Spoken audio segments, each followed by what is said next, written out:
Full Wish TV is causing a huge stir. Come watch the news. Hello, everyone! Welcome to our brand new segment, the Phantom Moon Brief. I'm your host, Poofy. Hi, everyone. This is your old friend, Snowy. Well then, as the Phantom Moon Games reach a boiling point, and for reasons that need no explanation, we are now joining Duo Mention TV to bring you live coverage of the latest and most critical news updates. Yes, we are. And after the director of Full Wish TV and sponsor of the Research Society of Happy Smiles, Full Wish announced that she was joining the Phantom Moon Games. That terrifying tragedy of 15 years ago once again swept through the psionic game. The supplicant debate, slated to take place at the Seafeld TV tower, was cut short when out-of-control Imagine known as Joy Ascendants appeared suddenly and launched an attack. This Imagenesis plague centered on Seafeld City spread rapidly. Even Full Wish herself turned into a monster atop the Seafeld TV tower. As of the latest reports, nearly 200,000 human and Imagine inhabitants across plain Arcadia have been affected by the plague. Countless individuals are injured or missing, and total losses are estimated to have reached 8.6 billion credits. And in a chilling echo of the bloodstained games 15 years ago, footage left behind by Full Wish points to the disaster as the work of supplicants from beyond the sky. She identified the culprits as the famed cosmic hero, the trailblazer of the Astral Express, and the wanted criminal, Stellaron Hunter Blade, claiming they were responsible for the tragedy. But a spokesperson for the Department of Aberration Defense said the disaster was planned and executed by Full Wish herself through her organization, the Research Society of Happy Smiles. They added that the investigation will continue and the organization will be shut down. Oh, how familiar that sounds. 15 years ago, they made the same excuses. What is the real story behind this? The Phantom Moon Brief will continue to keep you updated. Over 500 years ago, a prophet made a prediction. In year 1999, a terrifying devil will descend from the sky. Will this prophecy come true? Can plain Arcadia safely make it through this crucial year? We will have to wait and see. Shame on them. How can they just say things like that on TV when it's not even confirmed? And the internet is flooded with fake news about you too. Also, those two hosts, weren't they from Full Wish TV? They were spreading nasty stories about you on the news before. And now look, they've immediately jumped ship after what happened to Full Wish.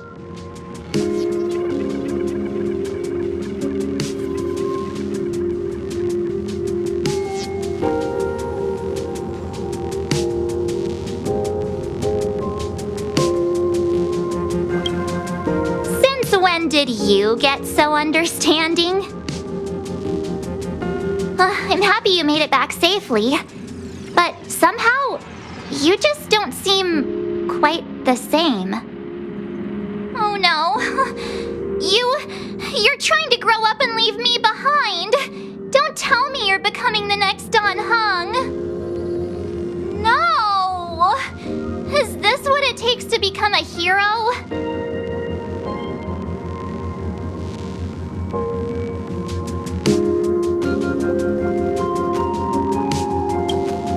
I am so cute and lovely. What's the problem with that? Oh, right. Tell me about what happened at the TV tower. I've heard Don Hung and Sunday's side of the story, but I haven't heard yours yet.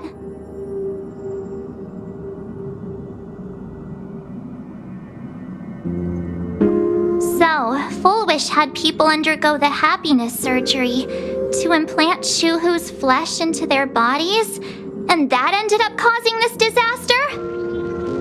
And you guys stopped the mutation from spreading, but all you managed to do was to temporarily seal Shuhu's flesh inside Blade?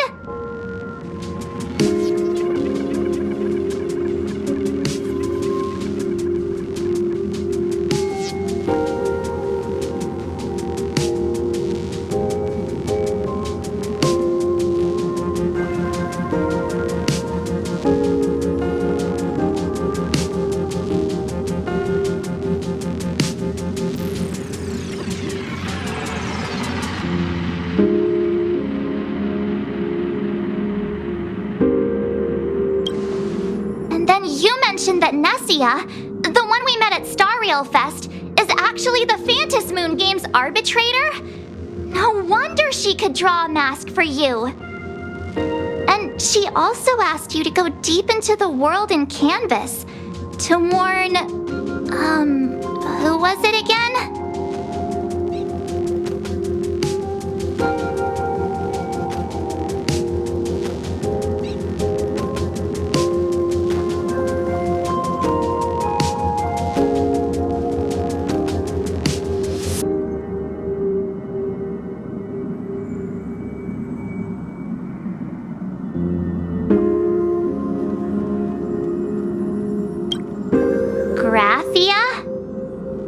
Yes, Graphia, Himiko's ancestor.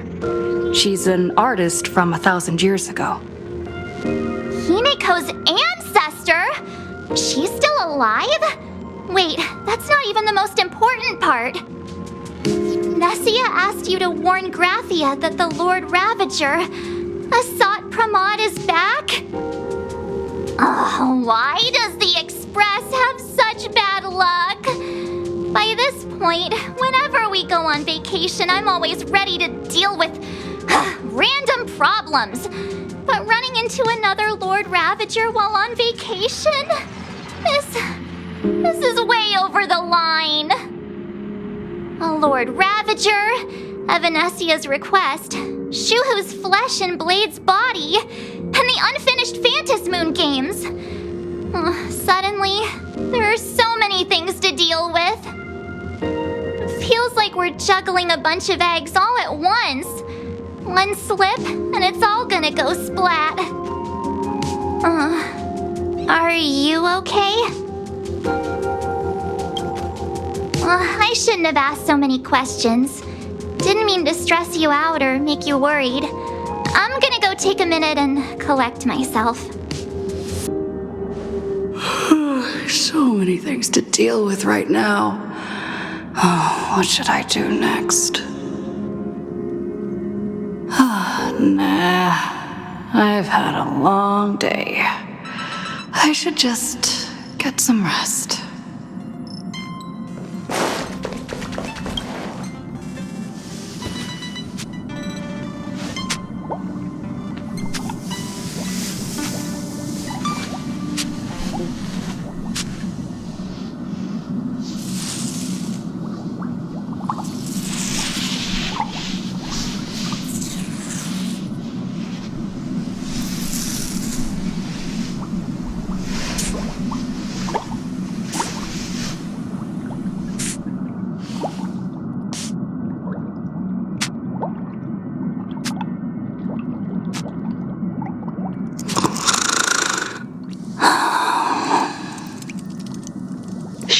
Welt, she's tired. Let her sleep.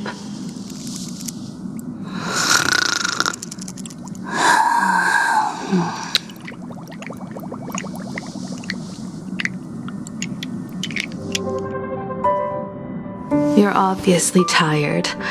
I never thought this vacation would become the prelude to yet another major war.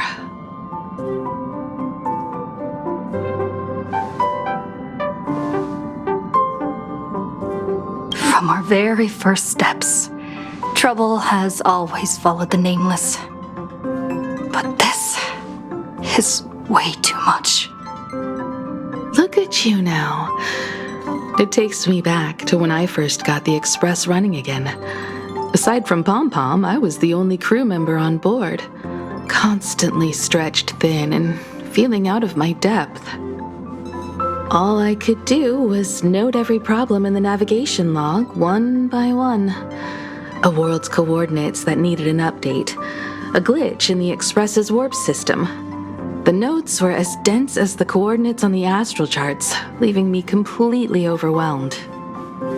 Back then, I never imagined the Astral Express would one day have to face a Lord Ravager. But strangely, now that the time has come again, I'm not panicking at all. Come to think of it, it's because of you. Because of all of you. Along the way, we have defeated 2 Lord Ravagers. the nameless who guided me before I set out, once told me, "Keep moving forward, and the obstacles that once felt impossible to conquer will soon be behind you. And along the way, you'll find companions who are just like you." I've seen you grow through the Phantom Moon games, becoming someone others can trust and lean on. And I heard the declaration you made atop the tower. I'm truly proud of you. That's why I want to share a story from the past with you. A promise from 15 years ago.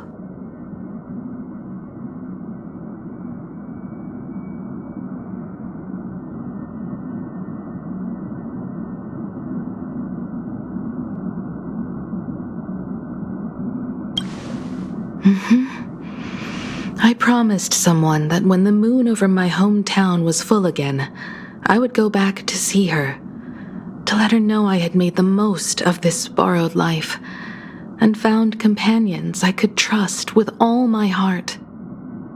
I want to share this story with you all, the story of how my journey began.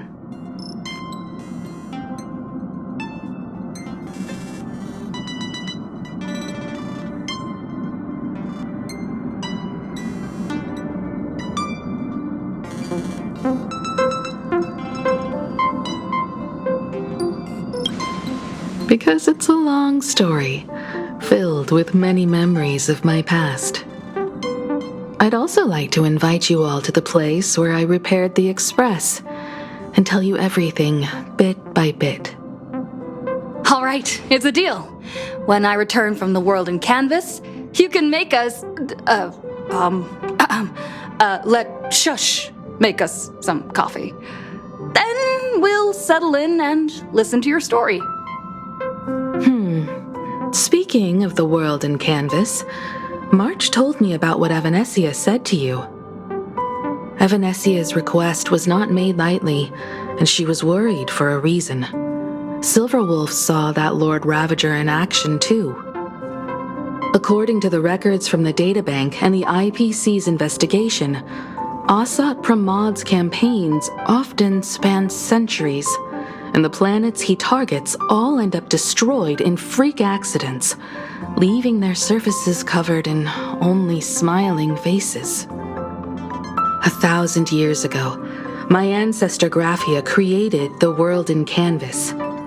If that was to resist Asat Pramod's invasion of Ahatopia, then could this disaster unleashed through the Phantom Moon games be the prelude to his next invasion?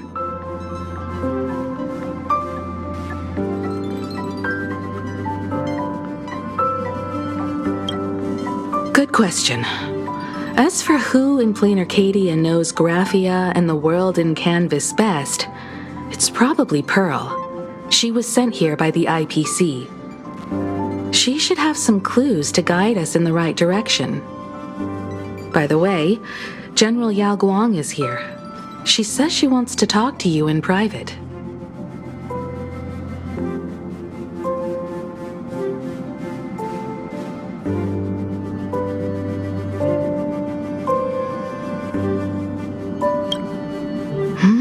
I'm not sure if she comes with good news or bad news. She brought a little gift from the Cienjo, though. Mung bean soda. Go talk to General Yao Guang, then. Don't keep her waiting. After that, come to the party car and fill us in on your next move.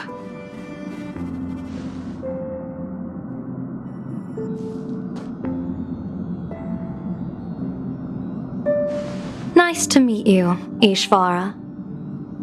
I always thought that the arbitrator, Evanescia, would step in and punish Foolish for the disaster she caused. But, to my surprise, it was you who defeated Foolish.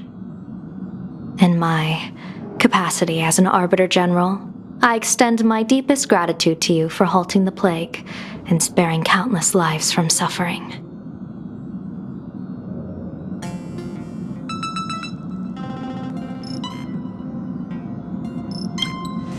What I am about to tell you is something Evanescia risked breaking the rules to share with me. Please keep it a secret. Not a word of this leaves the Express. Sealed within Ahatopia's core is Ouroboros, the Veracity.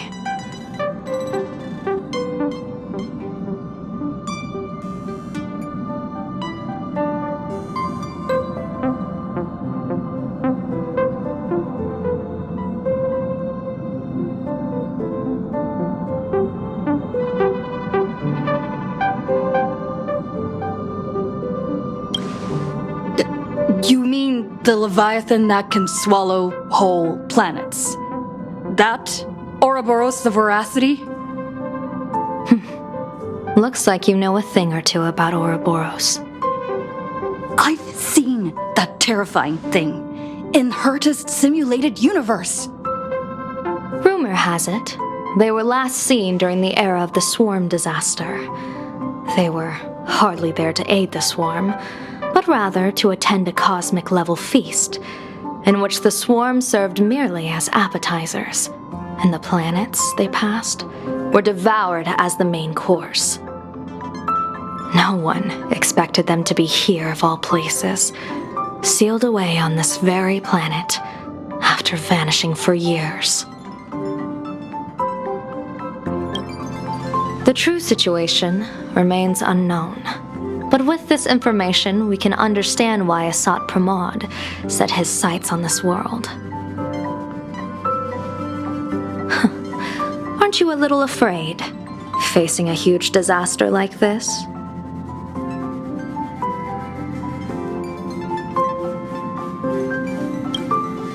Interesting. You wouldn't flinch even if a star fell upon you. A true Ishvara. Fortune follows when fate hits its lowest ebb. Every crisis comes with an opportunity. Now that we know a force capable of devouring stars is deep in slumber at this planet's core, perhaps we could make it devour the problem inside Blade's body. It might just be a risky path worth taking. Blade has agreed to my proposal and will venture into the world in canvas to seek out the Veracity. From what I've heard, you are going there as well. I cast a divination, and the hexagram shifted between the marsh and fire trigrams, yielding the judgment. Heaven and earth are separate and apart, but the work which they do is the same. In other words, though your paths may differ, they are destined to intersect.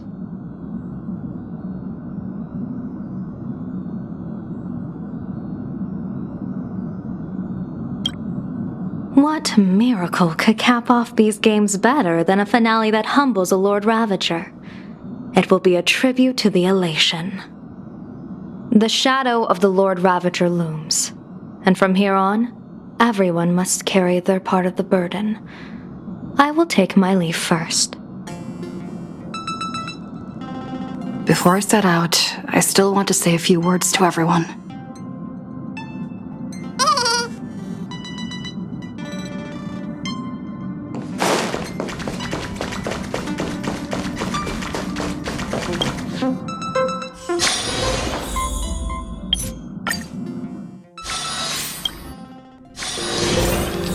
What are they all up to over there? Oh, there you are. We were waiting for you.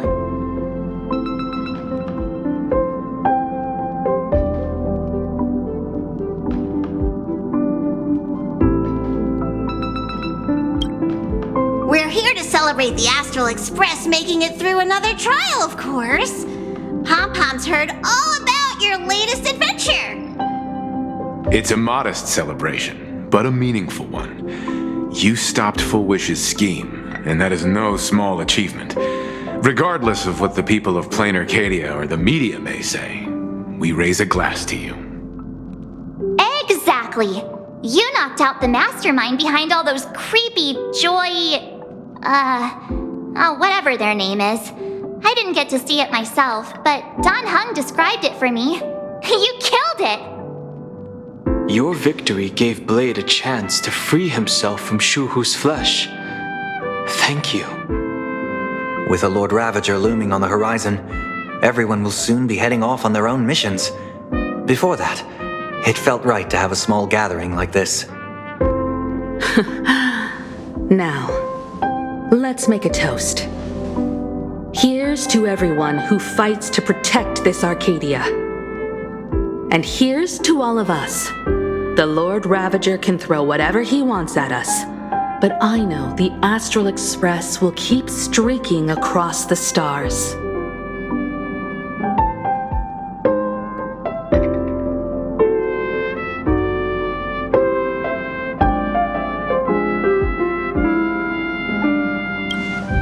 Thank you. All of you. Having you by my side is what gives me the courage to face the future. I'll carry this strength with me through the rest of this journey. Cheers!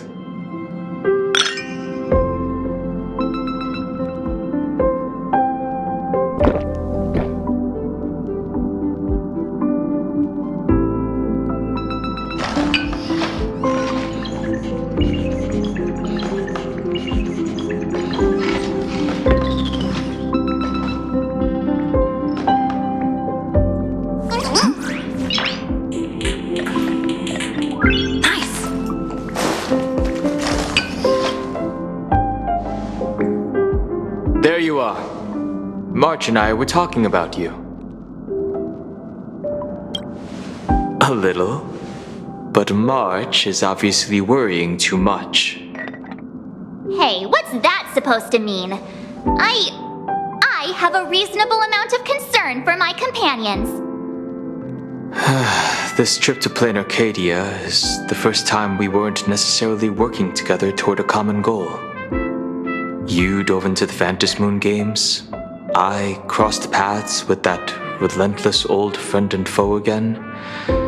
As for March, well, she spent her time wandering and eating. Her perfect little vacation. Wait, hold up. How come all I get is wandering and eating? I grabbed plenty of comics as well. I call it cultural exploration, with a little extra time for me to recharge, of course. Right? Now that we're having this little break, it hit me that I might have neglected you and March.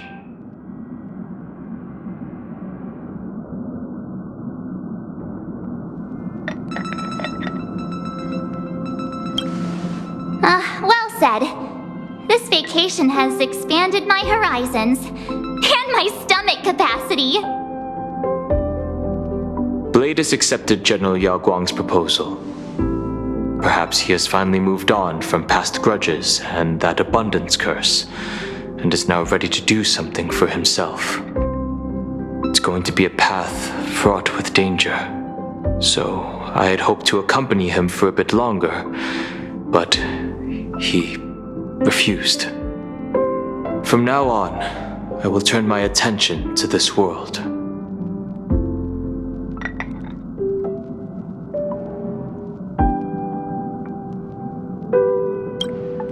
Mr. Yang and I have been asked by General Yao Guang to help with setting up some defensive formations. I've got work to do too. Mr. Ashvale wanted someone to accompany him to the tavern to investigate clues about Asat Pramod. Yours truly figured she'd been resting long enough, and it was time to stretch her legs. So I volunteered.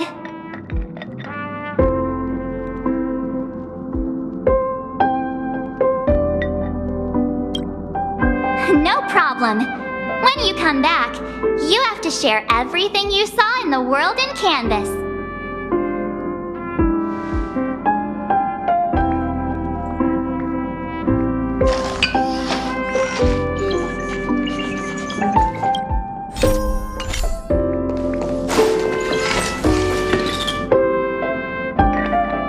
Just in time. I've talked to Madame Pearl. She will handle all the arrangements for your passage, so you can enter the world in Canvas to find my ancestor Graphia.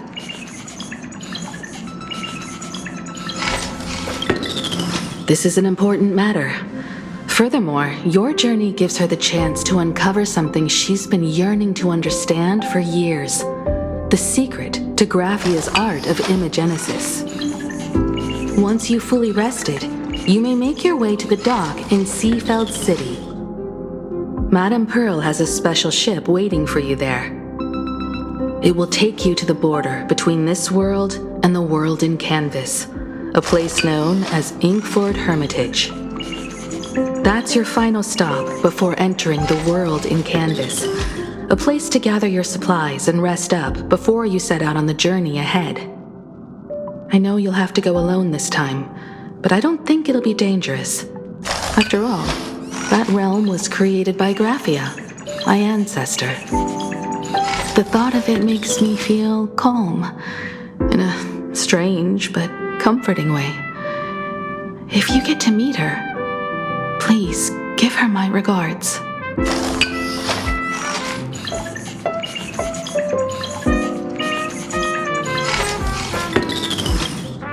Please tell her that one of her descendants became a nameless on the Express. Go ahead. Set out once you've rested up. I'll be here with Welt and the others, awaiting good news from you.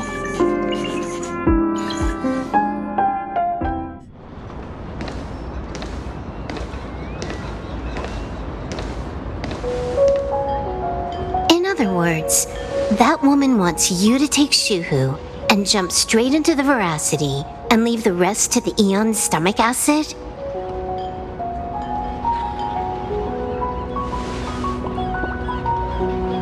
And this is between me and him, right? Why are you tagging along? Relax. I'll say my goodbyes and be gone. A dignified funeral, If you ask me, this ending is indeed grand enough. I don't care about any of that. There's only one thing I care about. Does he have to die? Here's a piece of advice, little cub. Whether he lives or dies is his choice. That's the one thing you don't get to decide for him.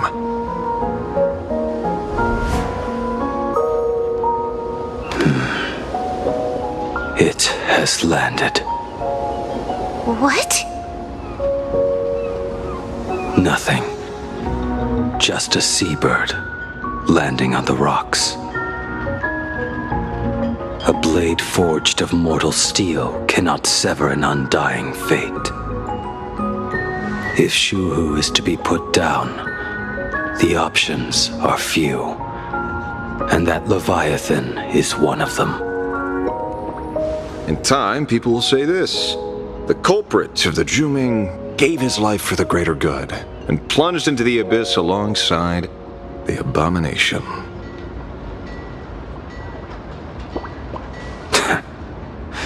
I'm not as noble as you make it sound. Many years ago, you invited me to join the Galaxy Rangers. I refused for one reason. I'm a petty man. I was never born to carry some greater good. This is between Shuhu and me. Nothing more. Can't argue with that. A Galaxy Ranger through and through. Well then, I won't say anything more. Blade, you sure about this?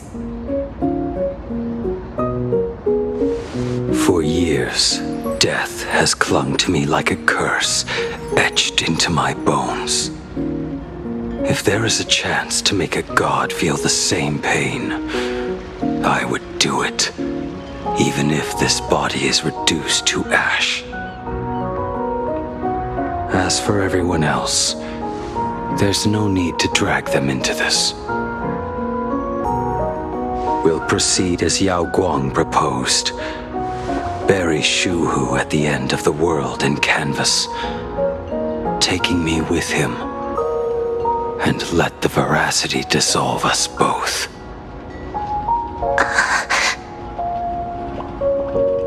Take care.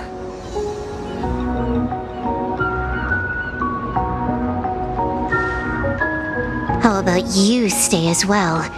You might as well see it through to the end with us. Plain Arcadia has bigger problems that need my attention. Your instincts were right. That meanie pulling strings from the shadows is none other than a Sat Pramod. Who else would want to kick a Ha's head like a ball? So, I need to get back and finish my job.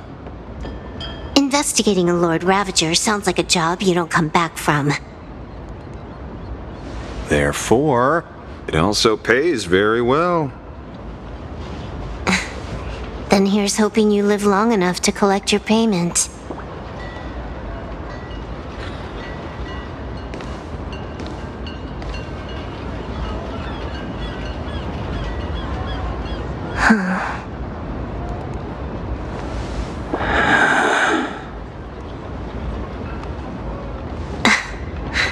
Every time, when it's just the two of us, you go quiet.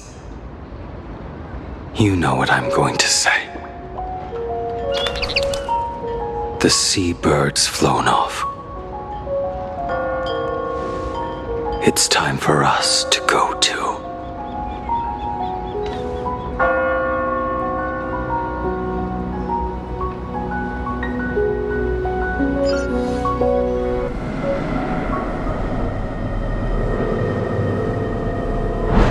The terror slumbering at the heart of plain Arcadia is Ouroboros. After the swarm disaster, the veracity vanished, never to appear again for more than 700 amber eras. Their last rumored sighting was 500 years ago. History fictionologists claim that Ouroboros lies in wait at the edge of the cosmos, guarded by their children, awaiting the day of their return. I've heard that story before, but it wasn't about the edge of the cosmos. It was Pier Point. They say that the preservation is nothing more than a facade, and the IPC is, in truth, a cult devoted to the veracity. Organic life has quite the imagination. They've said other things, too. That Louis Fleming seeks to ascend as the Eon of Wealth. That the Council of Mundanites are mere hounds of Dr. Primitive. That the Marketing Development Department colludes with the destruction, turning a blind eye to the spread of Stellarons. Such rumors are endless. I believe the General should be able to tell which are true and which are not. I've never heard the last one, so let's assume it's the only one that's true.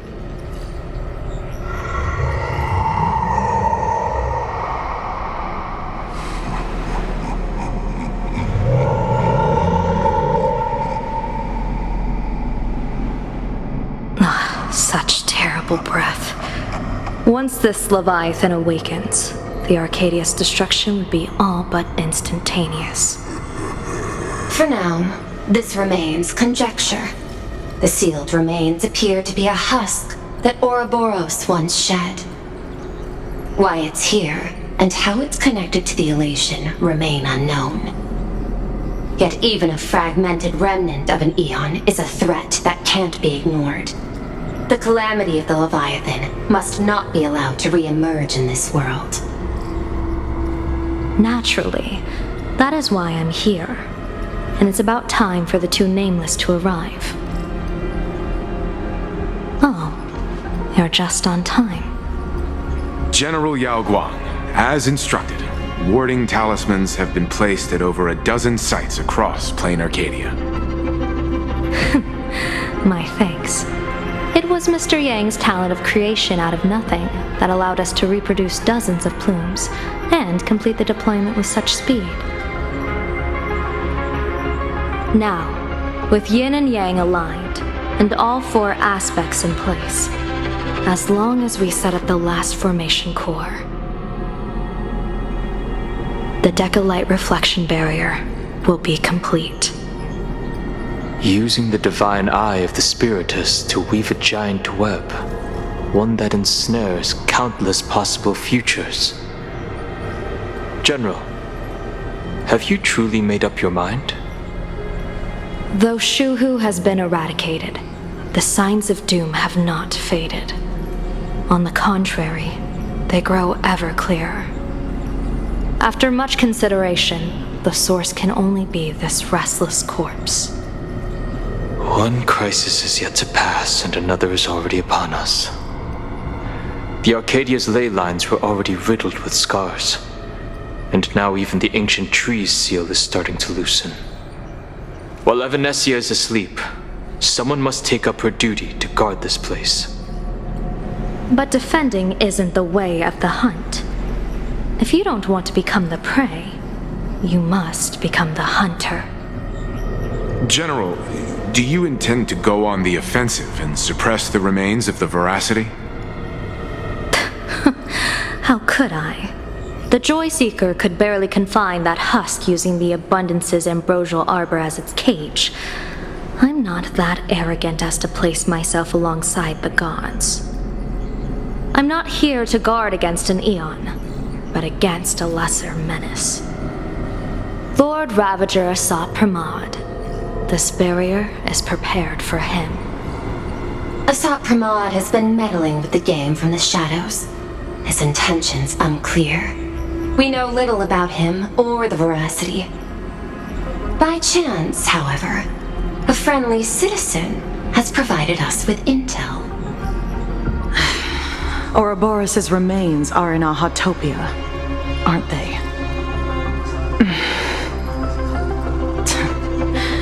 Silence is an answer in itself.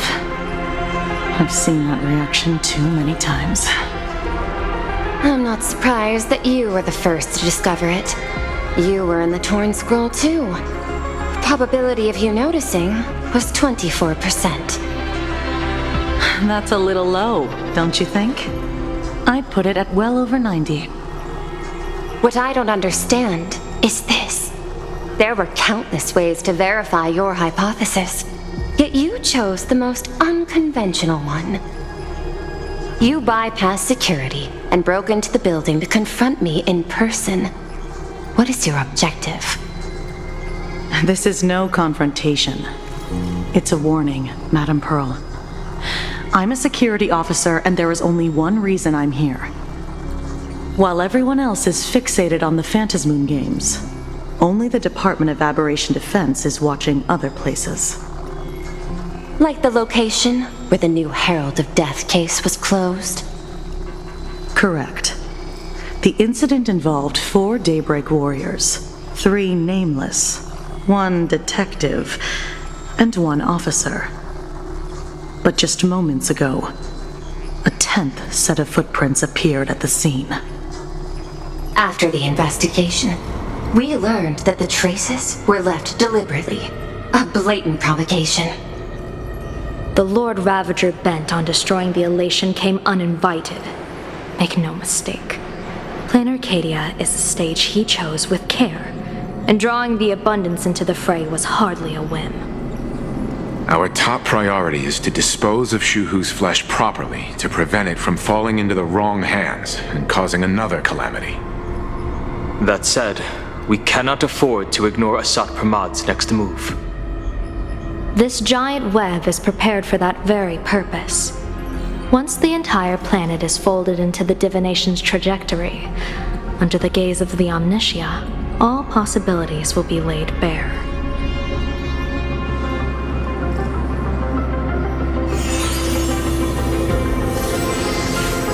When that time comes, he won't wish to leave any footprints behind.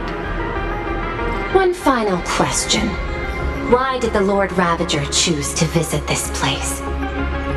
Does he have an ulterior motive? Or is this merely some twisted joke? That question should be left to the professionals. Don't forget, we have a detective who can't seem to rest. Let's hope the accumulation of variables can tip the scales in our favor.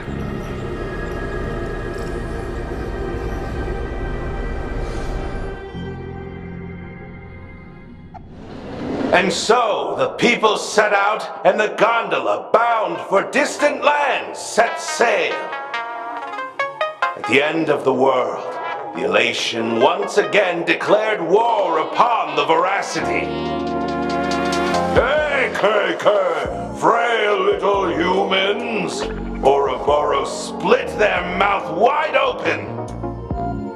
Whoever can fill my whole mouth with but a single thing shall receive a reward, my tongue. The fool known as the Shepherd captured a comet, but it wasn't even enough to fill the gap between the veracity's teeth. The bartender Baraji opened the wine cellar, yet they only grew drowsy, drifting off to sleep. And en route, he crept up to the veracity's ear and told them a corny joke. The veracity pondered it for 10 amber eras, then burst into laughter at their own amusement. En route spread his hands and said, "See, I filled your mouth with laughter." Then what happened? Then the veracity said, "Are you kidding me?" And with that, they opened their gaping maw and tore en route to pieces. What kind of nonsense is that? Those are the facts, my inquisitive auditor. If you want to hear more stories, you're welcome to discuss with your classmates.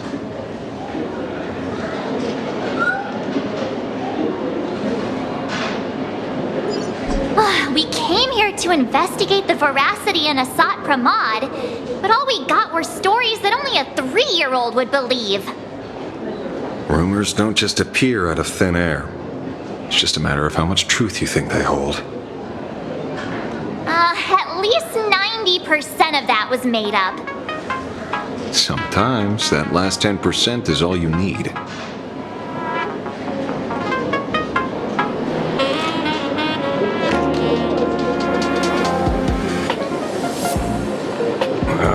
Plenty of bystanders around. Let's hear what they have to say.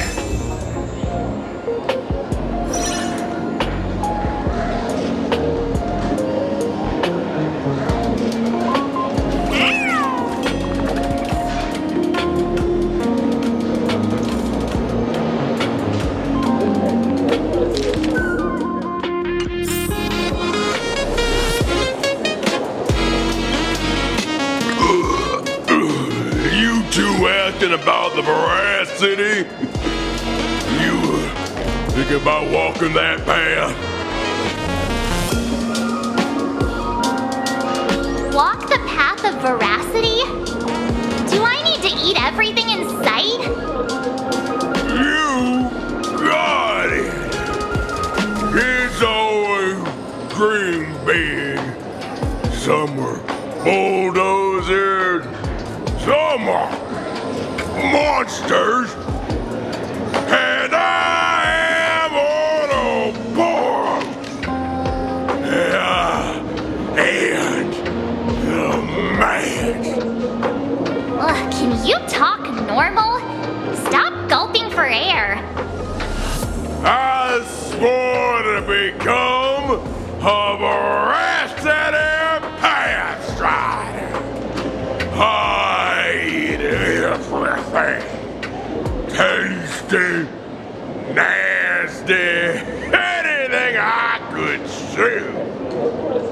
Finally, I pinched my nose and swallowed loose mouth, and they looked at me.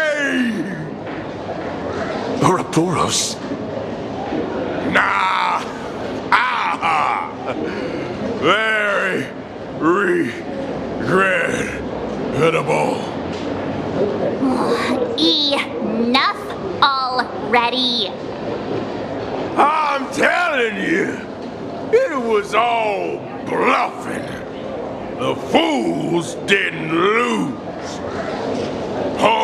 Root and Dorothy, the veracity wasn't looking, roll up her skin like a grape, snatched it up and poached it. Then poof, there we're gone. Even Comic-Con Collective don't got a veracity card. I already filed a formal complaint with the organizers. You should be putting this much effort into your studies!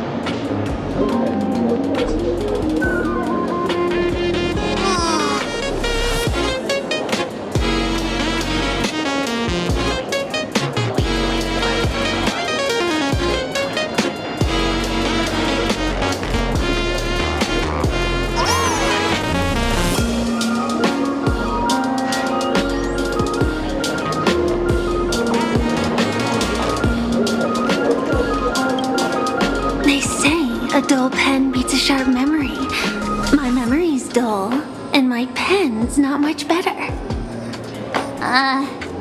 Then you must have a lot of stationery. A kindred spirit. Miss, it seems you're one of us as well. I've met far too many fools who can't even read. Oddly enough, those of us who truly love learning are the rare ones. Interested in studying the knowledge of the laughter? I have a reference book here. You can have it.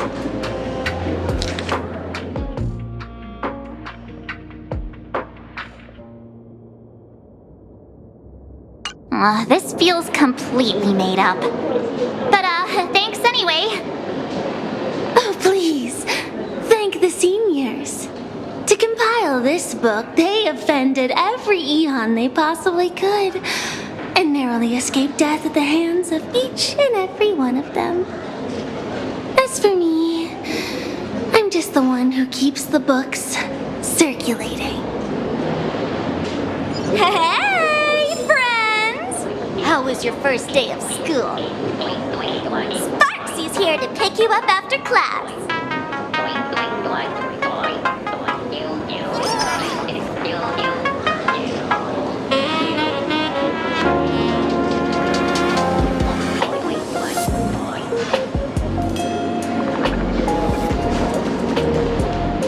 Where were you just now? You opened the door for us and just disappeared. Don't tell me you're up to something again. Still doubting me? You're breaking Sparksko's heart here. That whole foolish thing. I took on every emoji in the tavern by myself, fought them all the way to the end of the world, and even won my last down to nothing. But honestly, this place runs on rumors. Aha is being chased by the veracity. Aha chases the veracity. We won't get anywhere following stories like this. Let's go through what we know so far.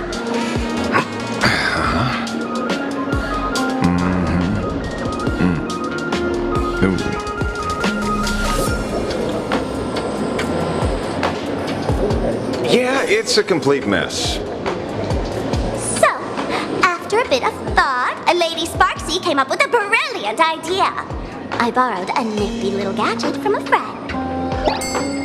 The unreal Sparks and Spark! No idea how it works, but apparently this light bulb makes you smarter the moment you put it on. Does this friend know you borrowed it? Subpramod has a gun to our heads, and this is what you're worried about? He'll find out one day. Well then, I'll go first. It, doesn't look very reliable. Are you sure about this? No worries. If anything goes wrong, the friend in my head will protect me.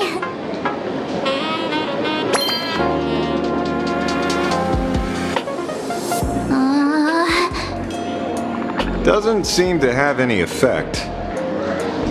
No, it's working perfectly.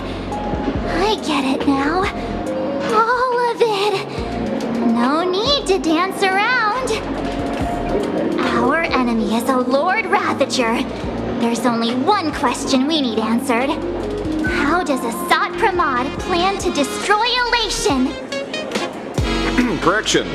The effect is very obvious.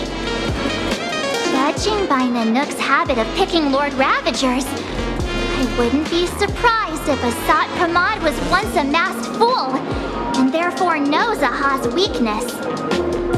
The Arcadia is like a microcosm of eons and paths.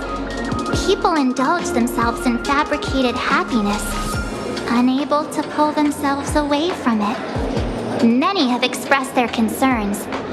This isn't elation. Aha is playing with fire. A classic social realist deduction. Old-fashioned. Ooh, but effective. We're closing in on the truth. Yes, the answer is all but revealed.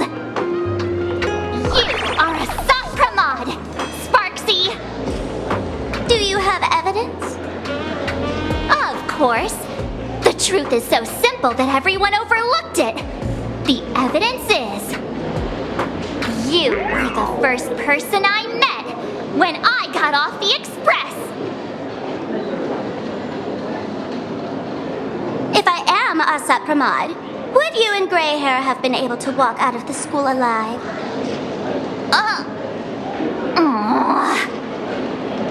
Yeah, fair point. Just take that thing off already. That's weird. I thought I was on the right track. Let me give you a lesson. Deduction isn't about pupil skills. It's about smart tricks and flawless logic.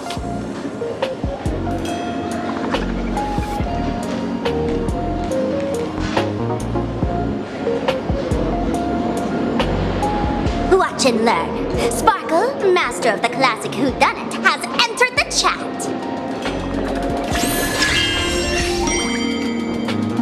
You changed your clothes just for this?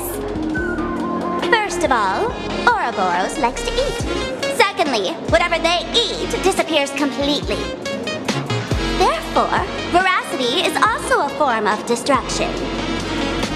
This is the classic mystery of one culprit, two identities. The one trying to kill Elation is... the Lord Ravager, Asat Pramod, played by the Veracity! What am I even saying? Classic whodunit. This is more like a classic Who's the Dummy. Get it now? All this thing does is make wild guesses sound reasonable. So far, that's the most accurate piece of information we've gotten. No need to be so serious, Detective. Why don't you show us what you've got? By the way, what type of detective are you? Me? I'm the tough guy type. I don't waste time on useless details. I aim straight at the heart of the problem. You're not wrong. Asat Pramod is Nanook's weapon to assassinate Aha. Whatever his plan may be, the target doesn't change.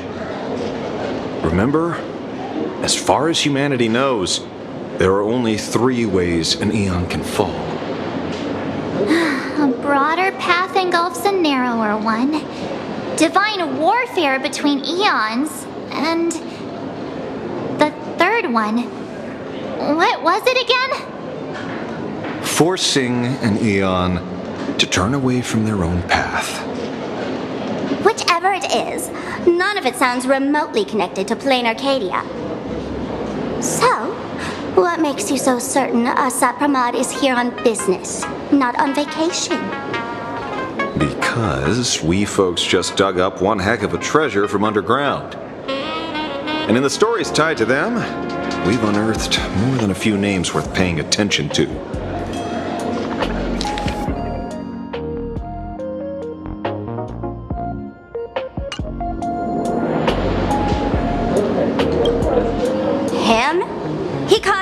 in Gotham City a few days ago. Pearl threw him into prison.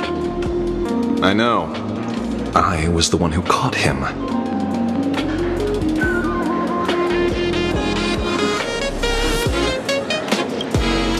Right. He's the one I can't stop thinking about. The stories change every time, but they all circle back to the same logic. En route defeated the Veracity by some means. You're right. Then who is this en route? Do you know him? En route. Of course she does! Everyone in the tavern knows that name. Long ago, its owner grew tired of jokes, cast aside his mask, and walked away. Some say he became a morning actor. Others say he jumped into IX's black hole. But none of that matters. What truly matters is that you have my unreal Sparks and Spark. I knew it. Give it back, give it back! That's a big order my client wants immediately. What do you mean, give it back? It just wandered off, and I happened to find it on the way, so I brought it home. You want it? Here, take it now.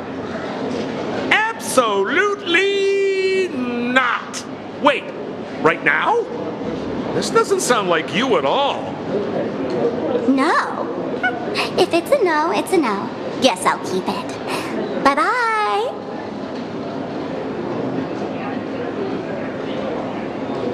Get back here! Sir, do you need to hire a private detective? Hey! Can you catch her for me? Of course. I'll have that thing returned to you safe and sound in half a day. But, in exchange, I'd like you to elaborate a bit more on what you were saying. Oh, so that's why you're here. Now, old Sempo's intel isn't cheap. Waiving the fee won't quite cut it, will it? Name your price. Put it on Pearl's tab. Just kidding. Money talks boring. Besides, the Astral Express and I go way back. Oh, and I wouldn't scam you two. The en route you're looking for lives up to the name. There's nowhere he can't reach. Only places he hasn't been yet. He's the gold standard of the masked fools. He only shows up where he's least welcome. A morning actor's stage, a friend's wedding, even inside the Veracity's mouth. All for the sake of a good laugh. Oh. That lines up. Sounds like the origin of the legend.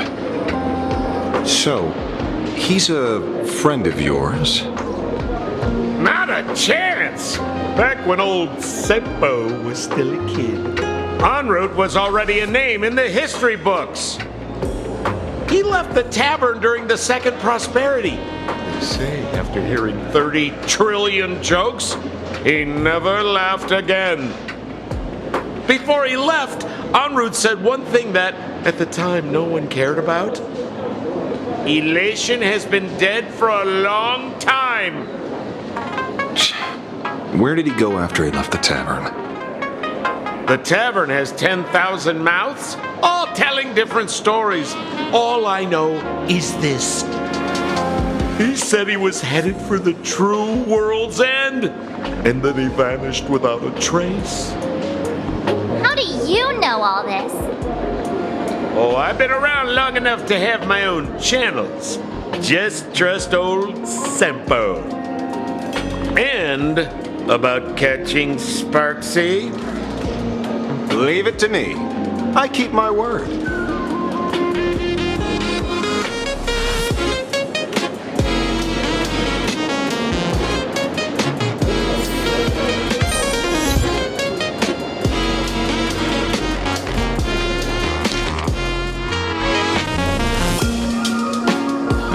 See? You only need that 10% of the story to be true. Everything he said was really scary. So many unanswered questions about en route. He has to be tied to Assad Pramod somehow. But our leads at the tavern have run their course. Let's go pay a visit to another expert next.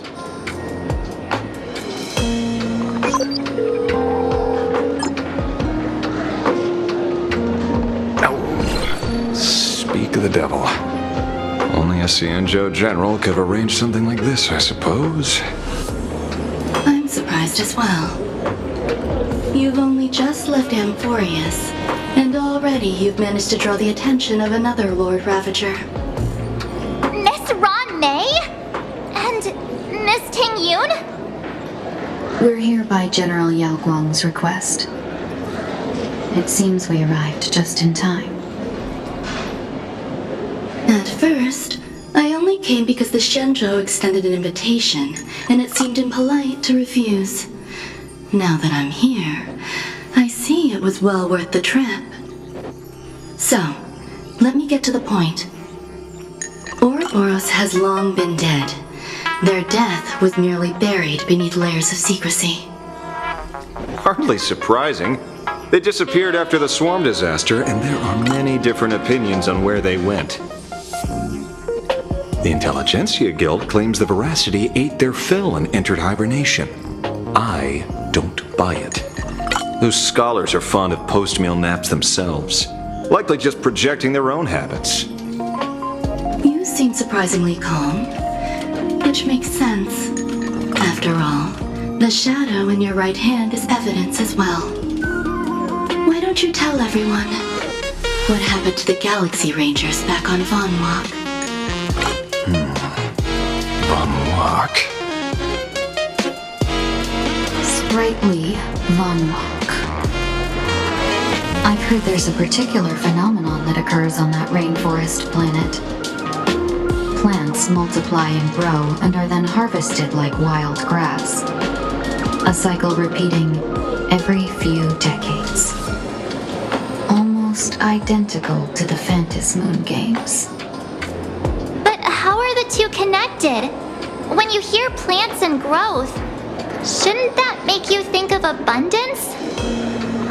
Huh. Wait. It seems you figured it out. By coincidence, abundance is another thing the two worlds have in common. When coincidences pile up, they cease to be coincidences, Mr. Ashvale. No. Leader of the Rangers, Mr. La Mancha. Perhaps you could explain this to our nameless friend. Back on Von Walk, I'd already long since stopped being a ranger. Your conjecture is basically correct, Miss Ron May. You're not the only genius to take life as a subject of study. By the time I arrived, the atavistic experiment was already approaching its final phase. Dr. Primitive had set his sights on an ancient leviathan. Beneath Von Walk's surface, there also lay the remains of the Veracity. You stopped him. The Rangers stopped him. Back then, Mr. N was still human. Now, deep beneath Ahatopia, another corpse of the Leviathan lies buried. If I'm not mistaken, there are countless other worlds carrying out the same ritual. Aha sealed Ouroboros' body among the stars, suppressed it with abundance, siphoned the power of the Path of Veracity, and called it a game. This is what people call the Phantom Moon games. Why would they do such a thing? You may remember, the Express once delivered a Leviathan's carcass to me. That wasn't the only one in my collection. By arranging remains from different eras in sequence, I discovered something rather intriguing. At a certain moment over 1,000 Amber eras ago, just as Akivili began traveling in pursuit of their ideal, All creations of the Veracity lost the same organ. Their taste buds. What does that imply? The purpose of consumption changed. Be they spawns, depth crawlers, or void-song whales, their genetic markers encoding gustatory organs vanished entirely. Creatures walking the path of veracity became nothing more than biological black holes, consuming without discrimination. This was not natural evolution. Through the simulated universe, I identified the point of divergence in history. A concept had disappeared from the path of veracity. Consider this. What do taste buds provide? Yummy flavors? Precisely. Savoring something's aftertaste is an act of elation. So Aha stole the original primum mobile of the veracity? The simulated universe proves nothing on its own, but the primal desires of life have always been entangled. Think of it as my intuition. The conflict between the eons of elation and veracity stretches all the way back to primordial times. How many people know about this? There used to be 2. I only told Yu Qing 2. Now there are 5. After this, I can't be sure. Exploit the old conflict between Aha and Ouroboros to ignite a divine war, or allow intersecting paths to devour one another. Of the 3 known ways to kill an eon, the Arcadia fulfills at least 2. Now who still thinks Asat Pramod is here on vacation? But you still haven't explained where it came from. You mean the shadow? It has nothing to do with Funwalk. Oh? Call it a twist of fate.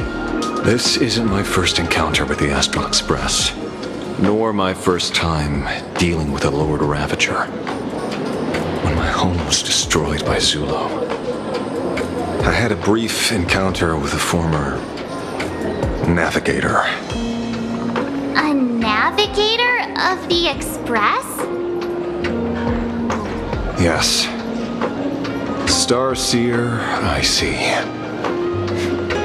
He'd already retired by then.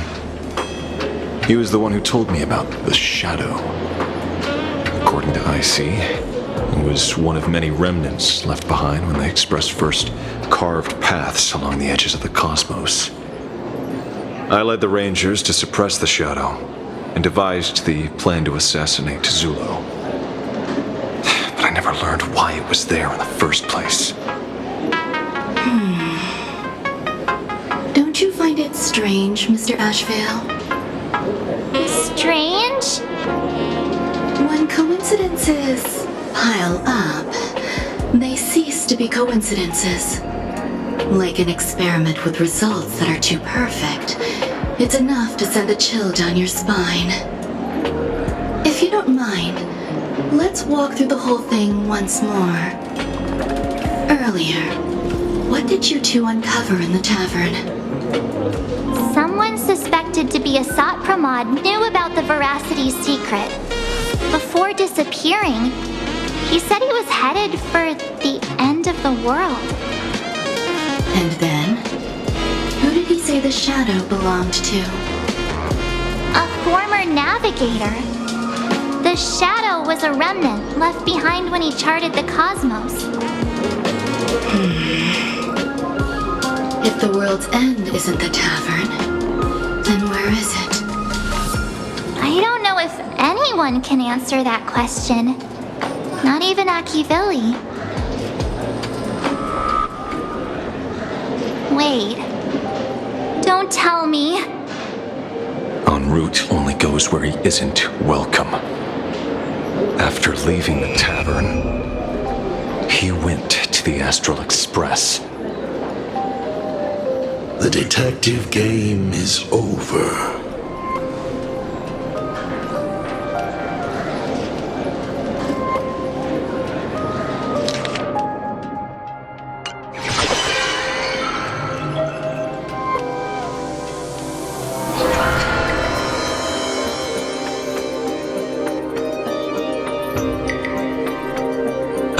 say, not many people can make me change my plans.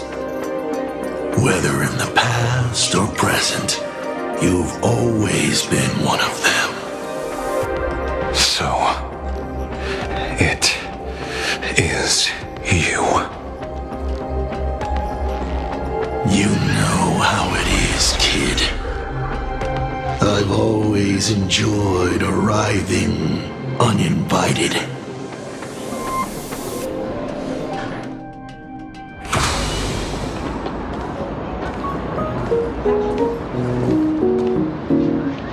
Pearl said she would arrange a ferry to pick us up at the Seafeld City dock. The place we're going to holds clues about Graphia. Really? Your own ticket before boarding and be a model passenger. We wish you a pleasant journey.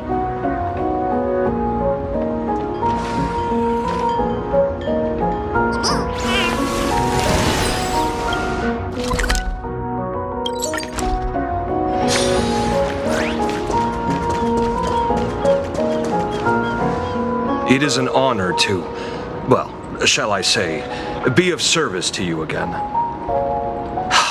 To be honest, when Madame Pearl invited you to visit the Perlux Tower, I was supposed to be your guide. I ended up being replaced by a total fraud. My name is Feld. By order of Madame Pearl, I will be escorting you to your destination.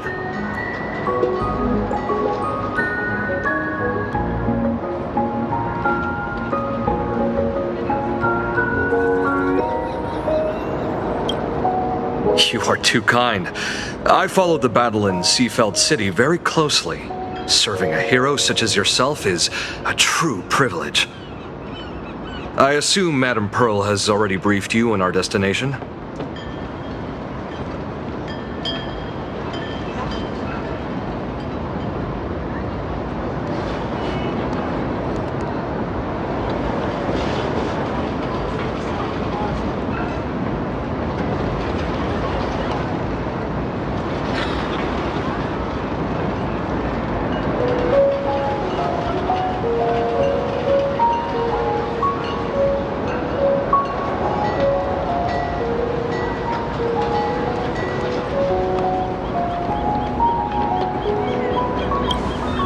I see. It so happens that Madame Pearl is tied up with an unforeseen event, so allow me to brief you in her stead. The destination of our boat journey is a hotel known as Inkford Hermitage. It is situated at the end of a Dovebrook tributary that ultimately flows into the sea. It is one of the points where the world in canvas intersects with reality.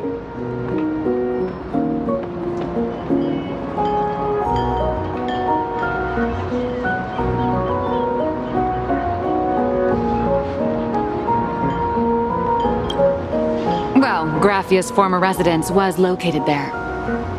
Legend says the miraculous canvassing of the mortal world happened there. Would Madame Pearl, a die-hard fan, pass up a sacred site like that?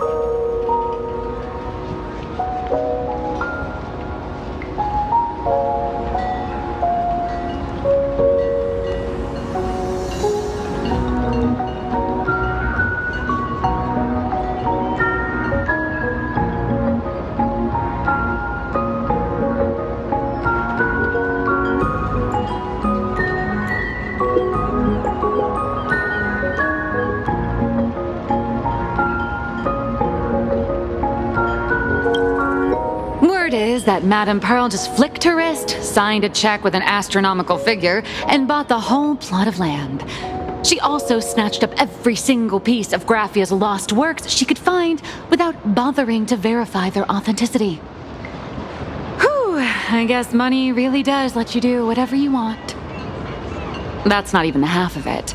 I don't know where her obsession comes from, but she's dead set on the idea that Graphia is still alive. If she gets even a whiff of anything remotely related to Graphia, she's got her people on it at the snap of a finger. But all they could find were Imagine knockoffs, random, pretty redheads based on nothing but imagination. I bet her reaction went something like this. Objective: locate the original. Error: detecting excessive quantity of low-quality merchandise. You! I remember you! You're that fraudster from Perlux Tower! Perlux Tower? I've never set foot in that place in my life. Oh, I know it's you!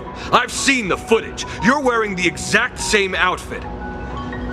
Oh, a slip up in an otherwise perfect plan. Relax. Your job is safe this time. Cut it out, you scoundrel! You can't talk your way out of this. Who exactly are you?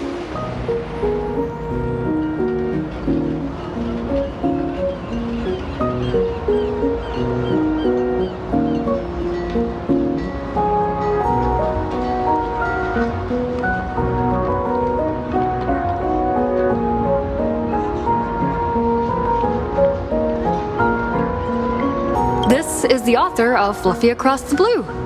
Blurry QR Cult. Huh.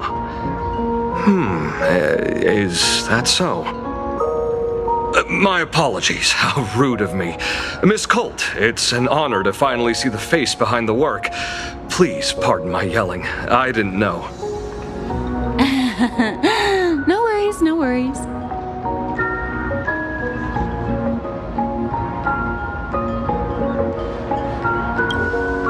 Well, yes. Would you believe it if I said I was going on vacation? Miss Blurry QR Colt, let's be clear. You are being transported under escort. Your current credit balance is in the negative. Madame Pearl has offered you a lifeline by asking you to complete the next volume of the Fluffy.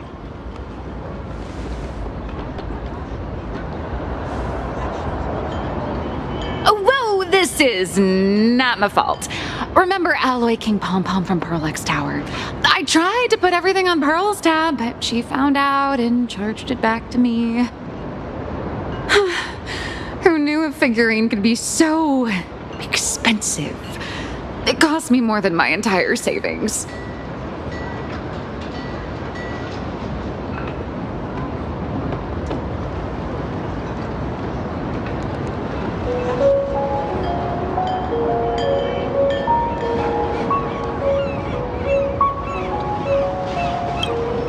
I went all in on learned coins. There goes my licensing fees and royalties. I lost every single penny.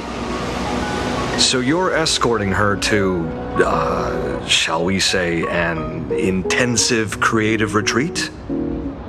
Correct. The objective is to deliver the manuscript and clear her debts. The estimated duration is 56 days. Hear that? It's not a hotel. It's hell, where you get whipped for not finishing your scripts on time.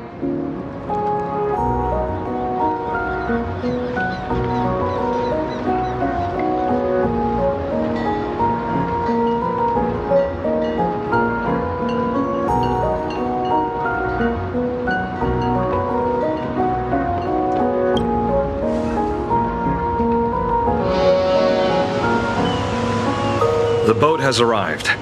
When you're ready, let's begin our journey to Inkford Hermitage. Please, mind your step as you board.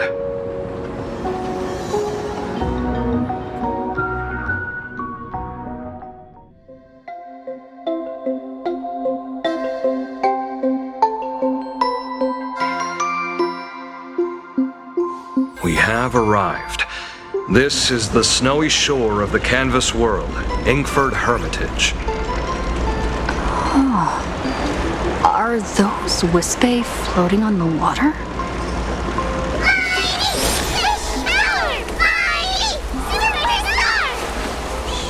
Oh dear, there are so many Wispae. They are blocking the boat's route. But no need to panic. We have now Please arrived follow at my lead. Hermitage Port. Please make sure you have all of your belongings with you, and watch your step while disembarking. Thank you for traveling on this void liner.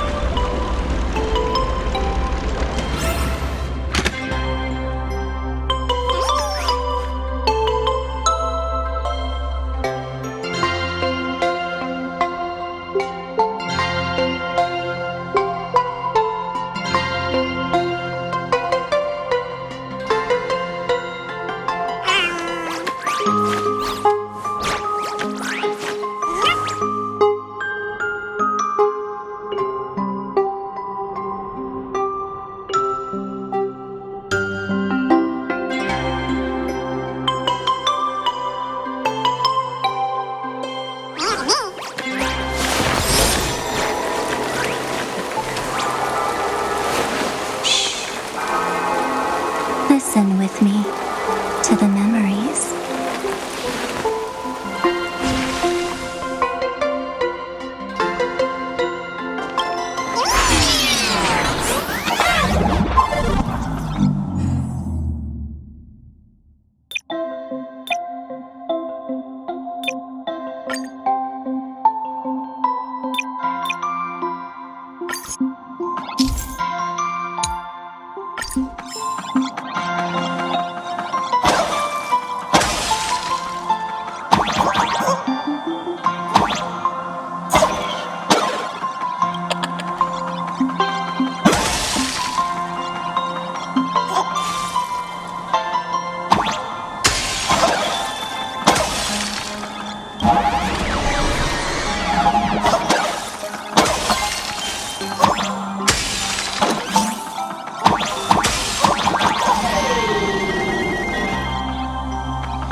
Safe docking. For a second, I thought we were going to hit an iceberg or something.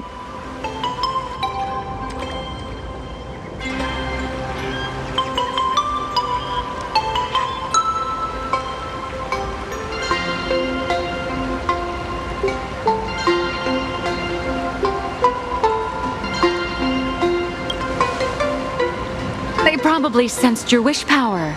You are the Phantom Moon Games superstar, no? Look, one's trying to hitch a ride on you.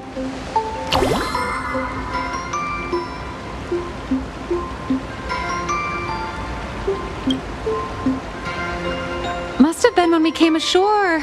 Oh, what a devoted fan.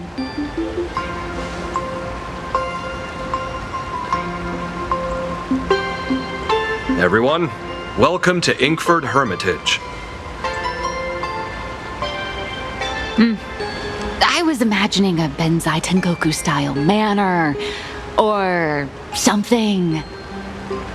So you demolished your idol's old residence and replaced it with a luxury hotel. Of course not. Benzai Tengoku vanished more than 1,000 years ago. The original structure is long lost to time. The IPC only chose this location because this is one of the weakest points between reality and the world in canvas.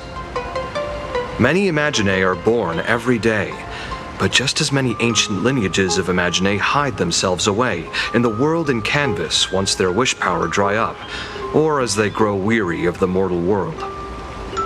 This is the final stop before they enter the world in canvas, and this is where they bid farewell to reality.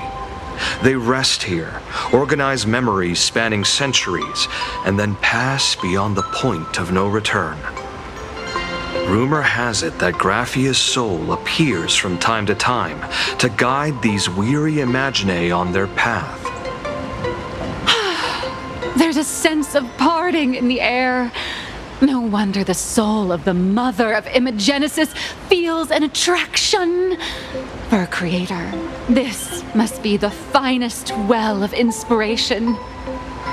Miss Colt, now that you're in this well too, you ought to make the most of it. Let's go. I'll lead the way.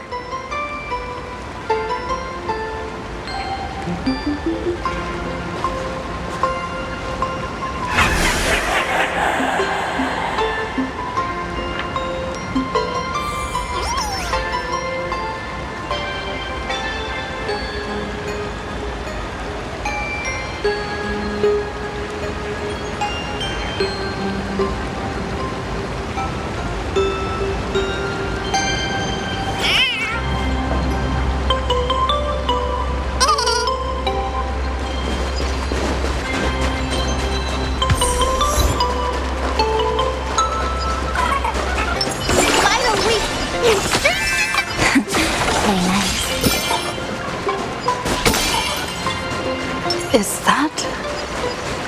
Ah, the golden tree in the distance. We call it Myriad Wish Grove. It's said that it shares the same lineage as the sacred trees on the flip. We have arrived. The hotel staff will take over from here. I'll take my leave.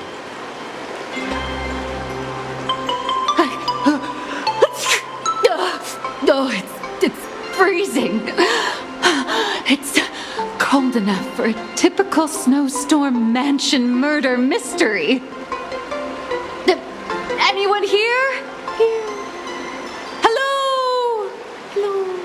Hello? Honored guests, my apologies for the late welcome.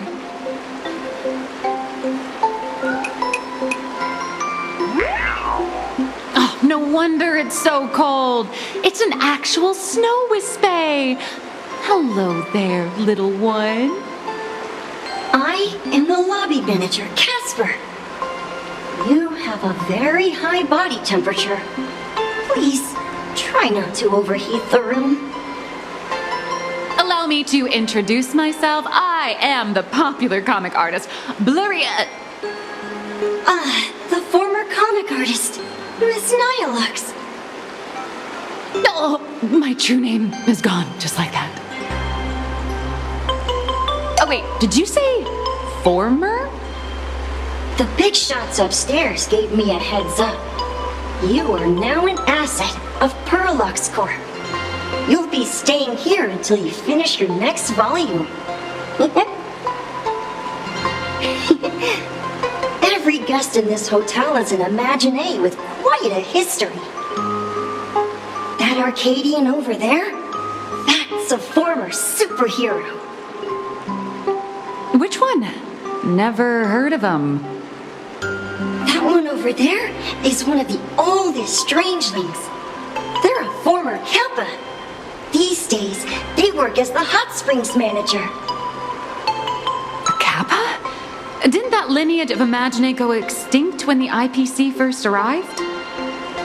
There are still a few survivors that slipped through the net. As for Casper myself, I am a former frost giant.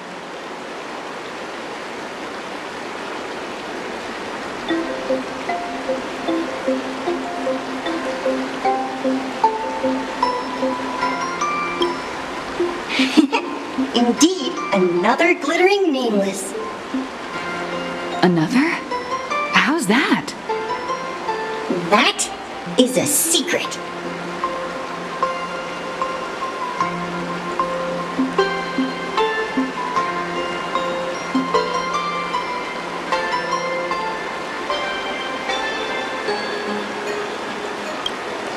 Sightings of Lady Graphia are as common as the snowflakes here.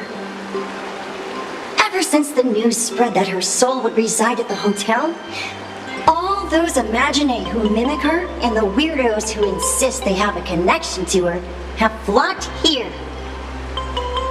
You see, they all claim they have some sort of connection to her, or hold some secret about her.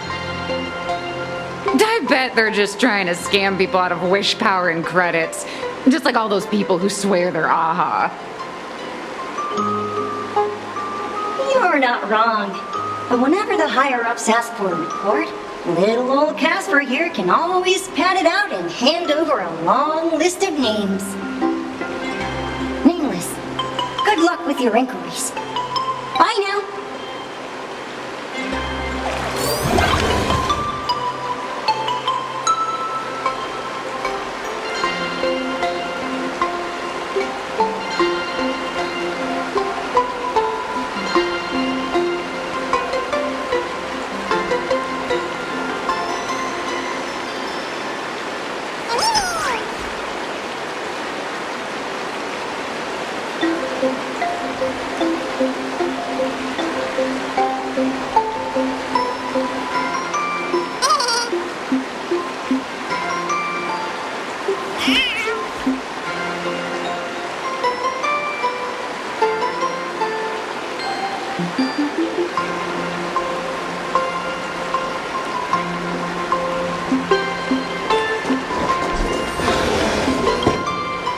So, you're here looking for Graphia's whereabouts on behalf of that Intellitron executive.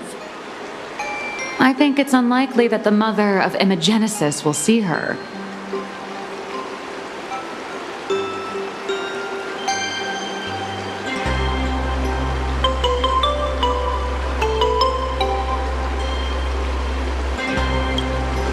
Normally, I'd suggest you play that little snow puffball for info.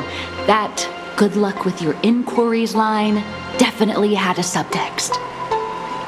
But since you're asking for a bright idea, you must have heard that in a certain corner of the universe, there's a mysterious ritual that can summon historical figures to the present day. The Holy Grail War!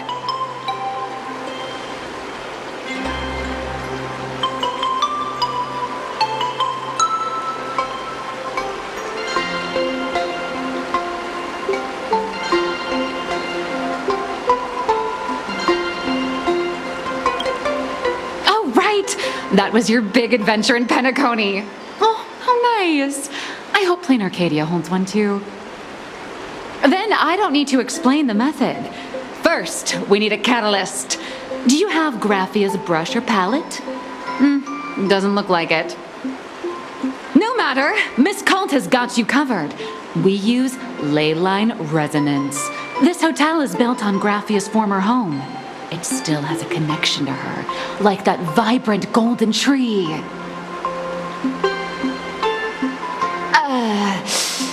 Wait, you aren't actually falling for this, are you?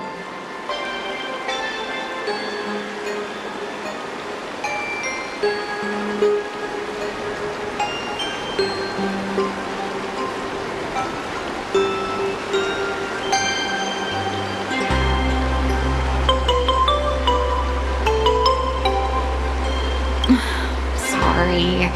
I was just trying to lift the mood.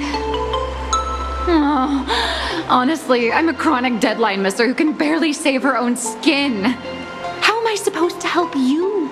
I've heard enough. Break time is over, Miss Nihilux. Now that you understand your situation, stop wasting time. Start drawing! I just checked in and I have to work already? I'm not some fully automated painting Mechatron. You do know that, right? A Mechatron can run for hundreds of hours straight. You cannot. That's exactly why every second counts. Now right this second, start increasing your value as a quality asset. Hey, wait! This is kidnapping! Little raccoon, help me!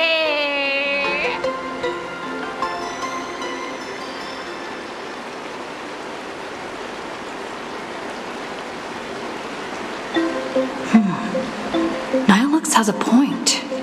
If that Casper guy is a survivor from the Cinder-Earth age, maybe he really does know something. Anyway, I'll start by asking around here.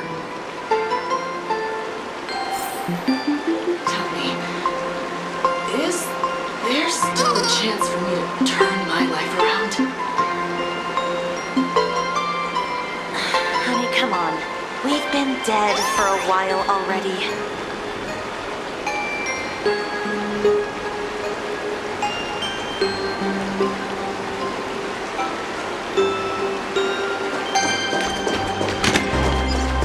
I spent my whole life... Please don't linger around.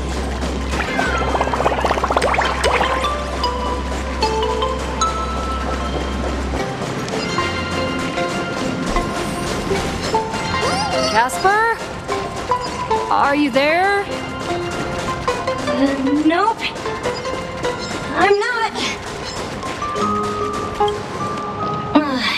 You found me, current nameless. I knew you'd come to ask about Lady Graphia. But if I try too hard to remember things from such a long, long time ago, my soft, squishy head starts to throb, and then I start melting. Drip, drop, drip, drop. So much of my memory feels like it's shrouded in a blizzard and I can't see anything clearly. I'm sorry, but I don't think I can help you.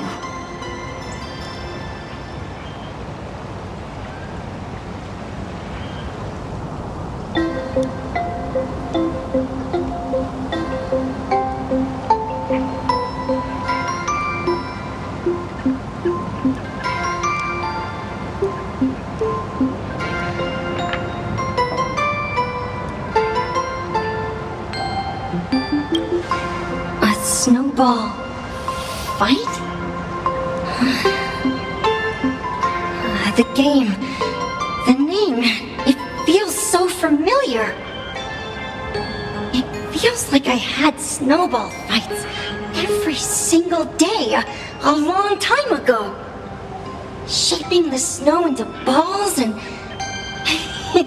flinging them at whatever strange intruders came barging in. Well then, come at me, Nameless. I'm a snowball fight veteran. I won't lose.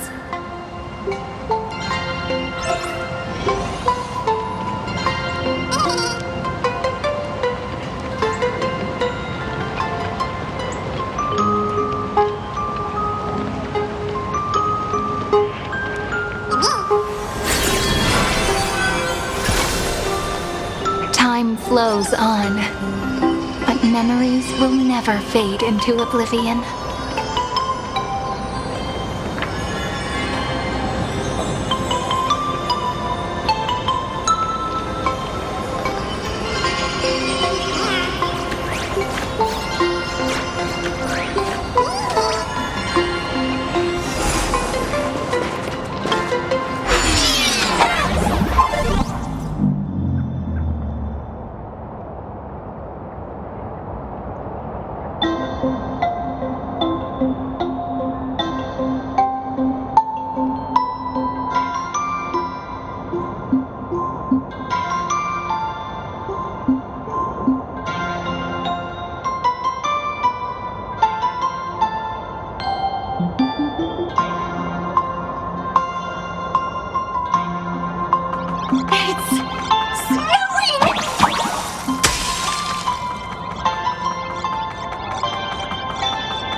things from the Cinderth Age are still a bit blurry. But I definitely met Lady Graphia. I had snowball fights with her.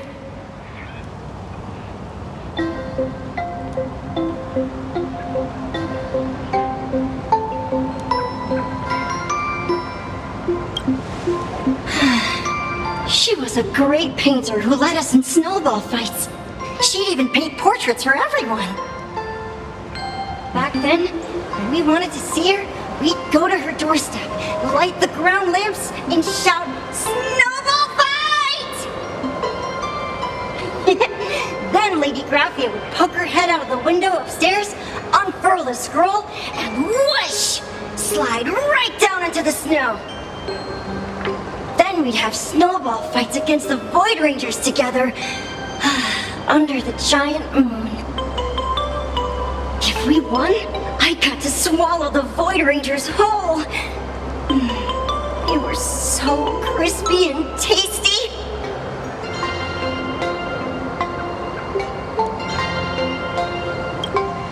There was someone else. Just thinking about them makes my blood boil. He was a snowball fight master.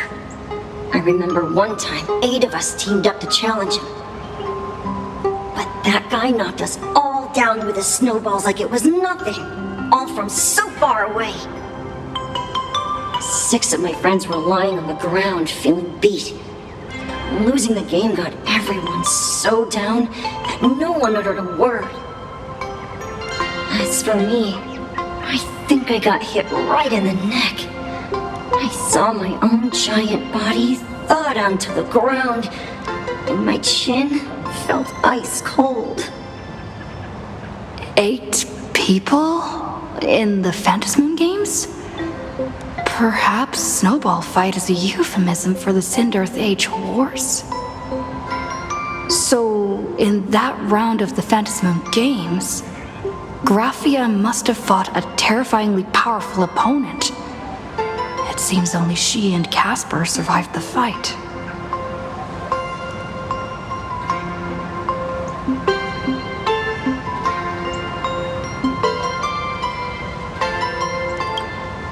I saw her once. Just once. By then, Ahatopia had already been transported into the canvas.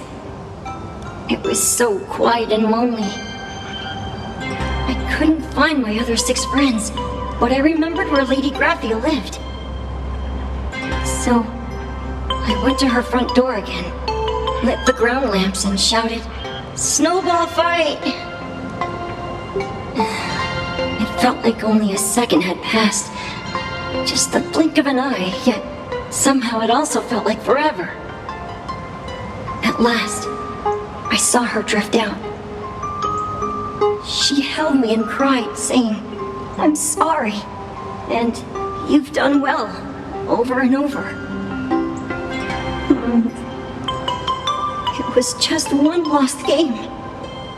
We could have just won it back some other time, but that was the last I saw of her.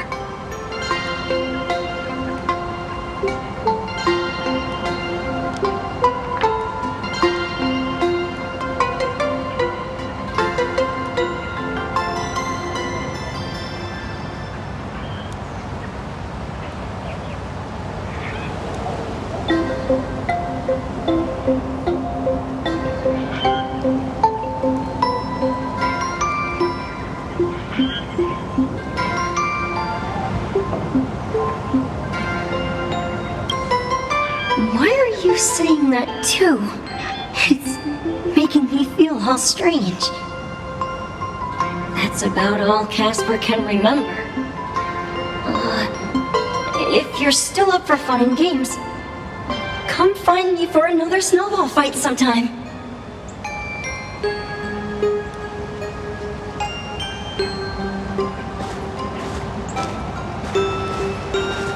So, to summarize, Casper likes to light the ground lamps and call for her near Graphia's old home.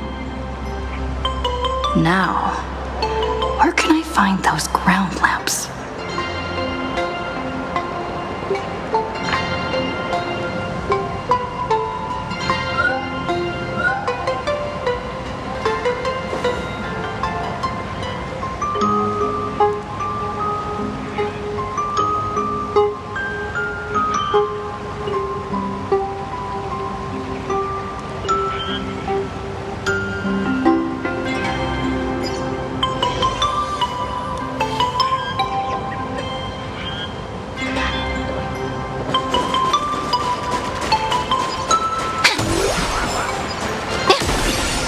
Even next to such a lively hot spring hotel.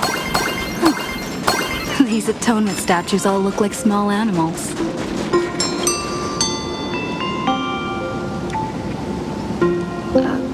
These two little lamps don't look reliable at all. Whatever. It's not like I have any other way.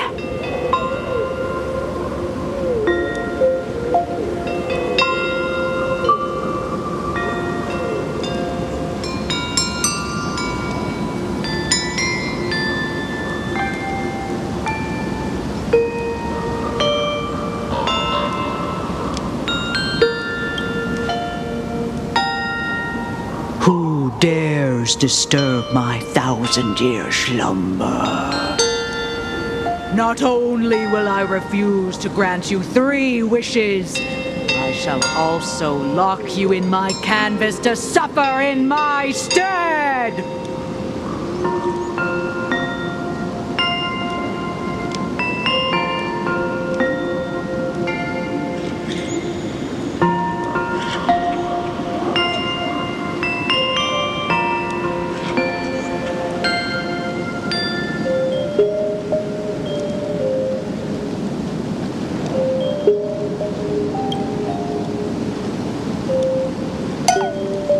Thanks for the invite.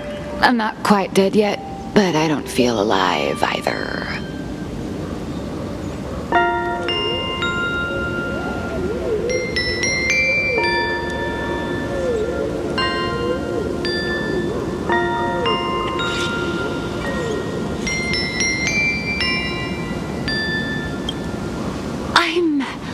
I'm testing the deadline. I snuck out.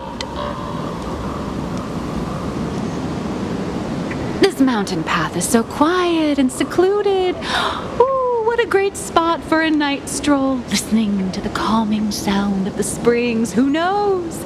Maybe my inspiration will flow again like these waters.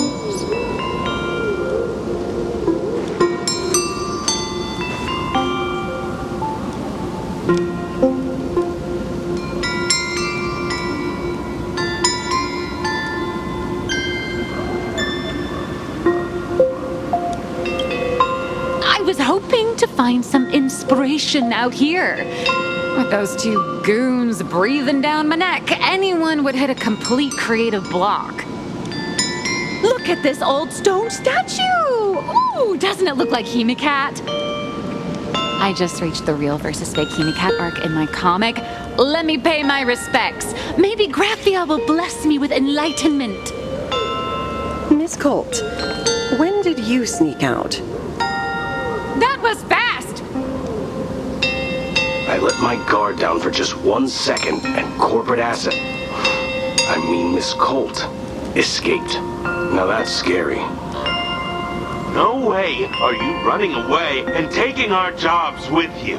Good thing this kind lady spotted where you were headed. Otherwise, you might have slipped away for real. Let's go. Back to the room to finish your work. Come on, not again! Little raccoon! Help!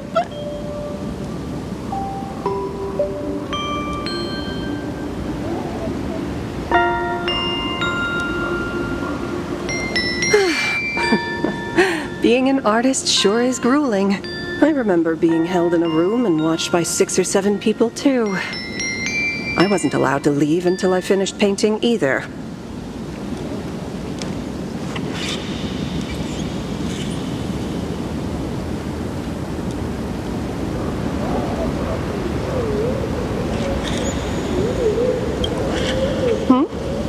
You're asking me? Weren't you the one searching so desperately for me? My name is Murata Graphia, guardian of the world in canvas. It is a pleasure to meet you, nameless of the Astral Express. You're saying you are Graphia? Huh. She really does look a lot like Himiko.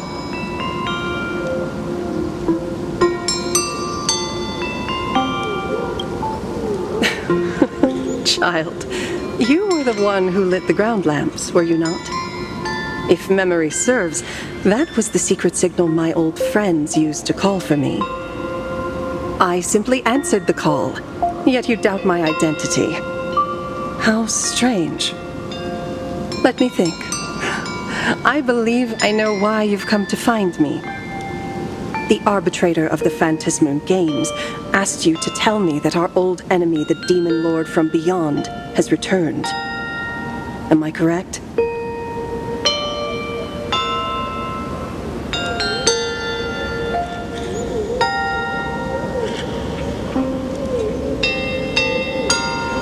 Since Ahatopia's in canvassing, Evanesia and I agreed to guard reality and the world in canvas separately, never to meet again. But over the past 1,000 years, I often hoped we might reunite in some way. Who would have thought, when word of her finally reached me again, there'd be no warm greetings, but instead only an impending crisis? You must have many questions.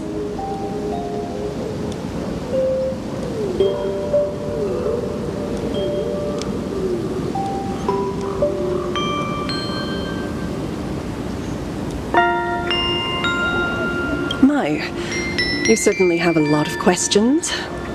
But before I enlighten you, during the Sindirth Age, that demon lord from beyond once took the form of a friend to infiltrate the Resistance, causing catastrophic casualties. I must confirm your identity, Nameless. Do you carry a token from Evanesia?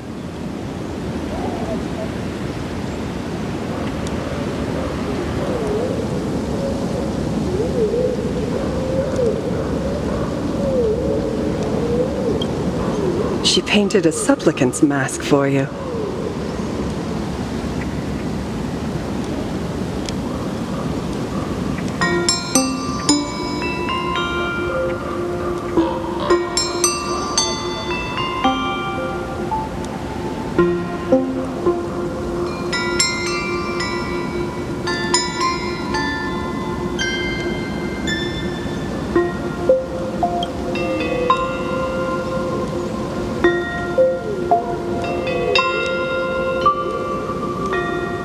The secrets you seek are many and tangled. Perhaps I should start by telling you a story. 1,000 years ago, the legions of the demons from beyond descended upon Ahatopia, marking the beginning of the Sindirth Age.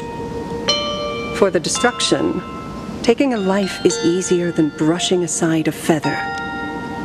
Among the countless victims, a baby girl was saved by a painter from the brink of death. He took her in as his daughter and named her Graphia.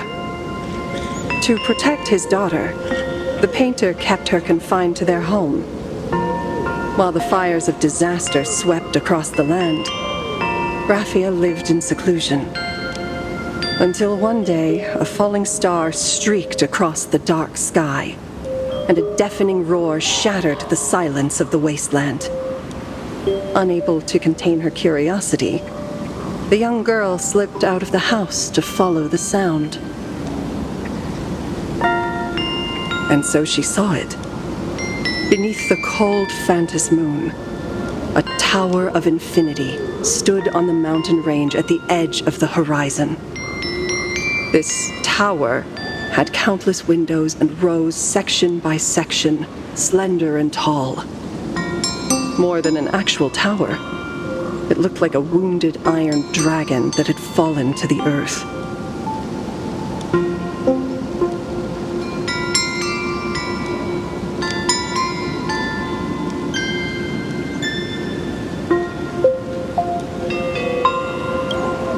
Indeed, that tower, which stood only for a moment, was the crashed Astral Express.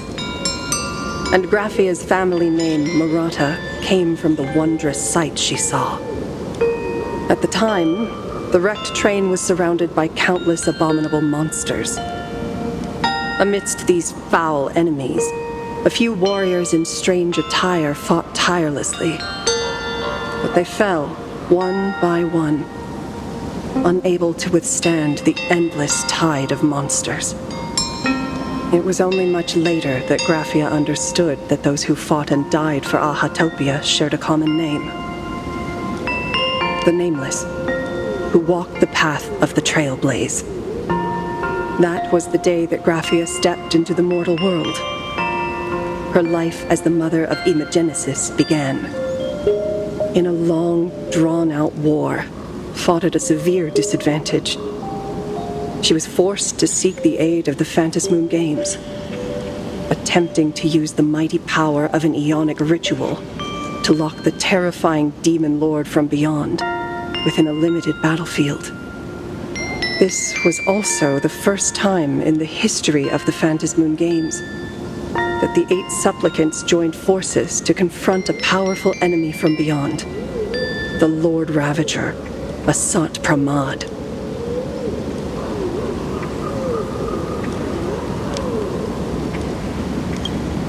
She lost. Graphia did not win the Phantasmoon Games, nor did she manage to kill Asat Pramad. In the final days of the Sindirth Age, she gathered every ounce of wish power to paint the world into a scroll. Using herself as a nail to steady the canvas, she sealed the Lord Ravager outside.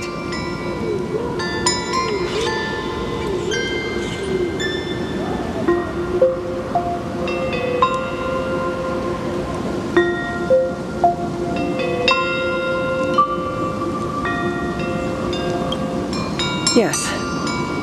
As long as the scroll still enshrouds reality, he won't be able to lay a finger on the Leviathan's remains buried deep within Ahatopia.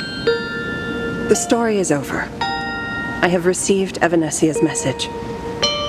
I also have a token I'd like you to give her. Please, let us journey together to the other side.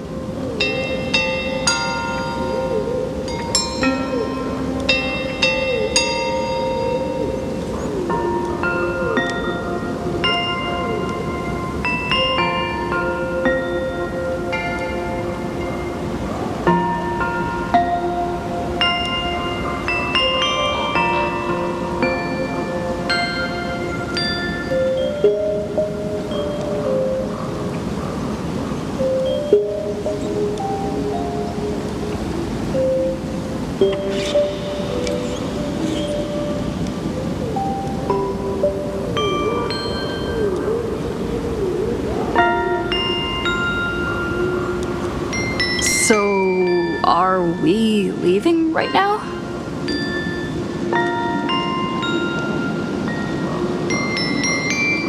No, there is no need to rush. You have a friend here who is lingering with a heart full of farewells. You mean... Blade? Follow this path down to the riverbank of Myriad Wish Grove. You'll find many Wispe gathered there. When you are ready, choose a Wispe. Whisper Graphia's name and your wish to cross over to the other shore. Then release the Wispe into the river. When the time comes, I will bring the ferry to deliver you into the canvas. Graphia vanished? How elusive. Anyway, I should head to the riverbank of Myriad Wish Grove first.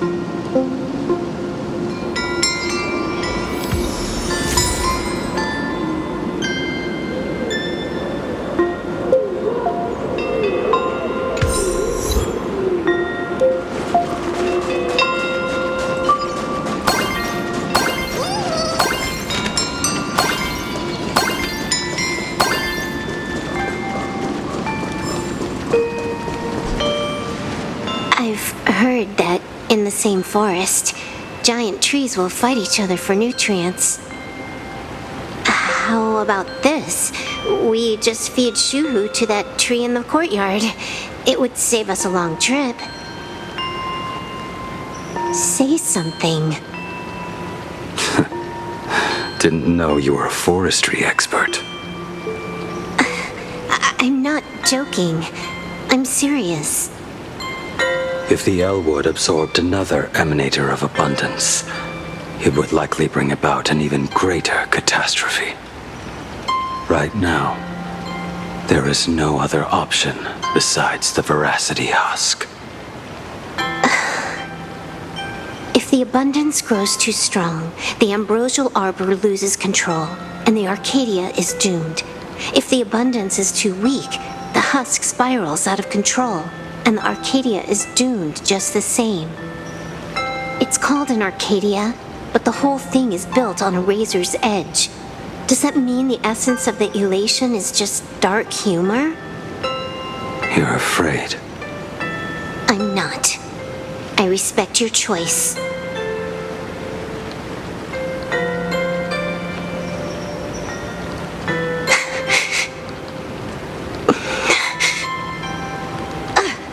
Fine. You're right. I'm afraid. So what? You don't think I know what that Xianzhou person meant? 1 in 10 chance? There is no chance at all.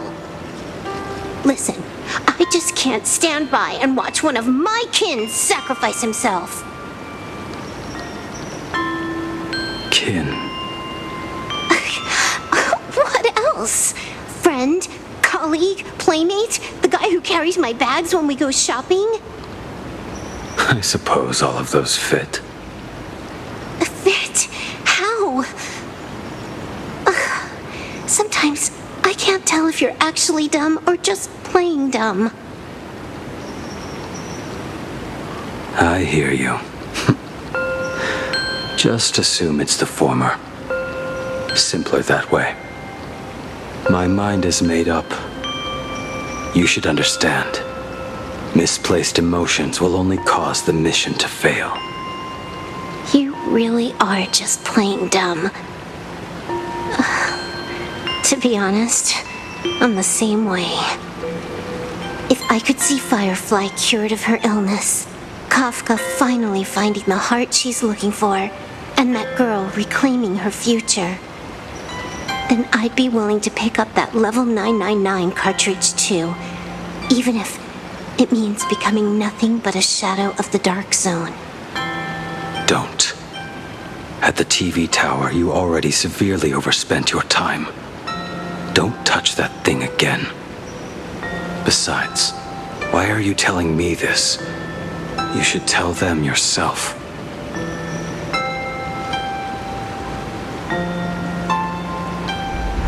Because just like you, I'm a total, stuck-up softie.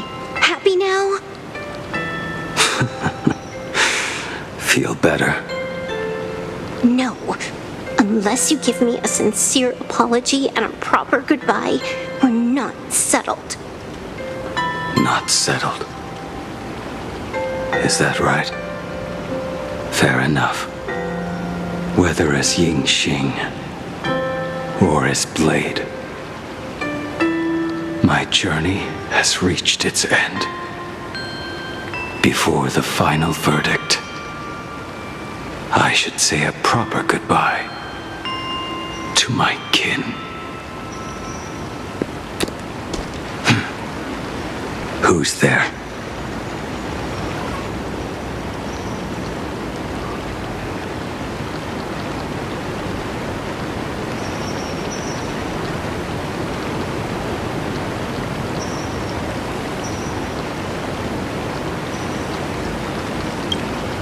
We've been here for a while. If you'd come any later, you'd be looking for him inside the belly of Veracity. I knew you would come.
legendary Graphia. She told me a way to enter the world in canvas.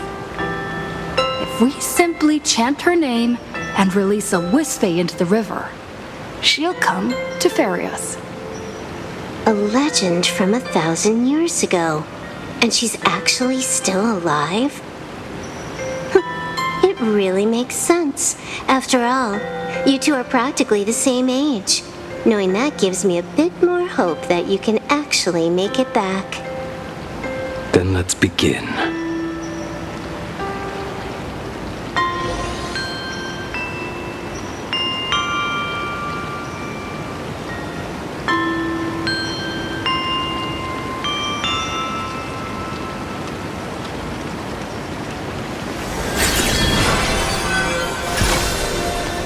Time flows on, but memories will never fade into oblivion.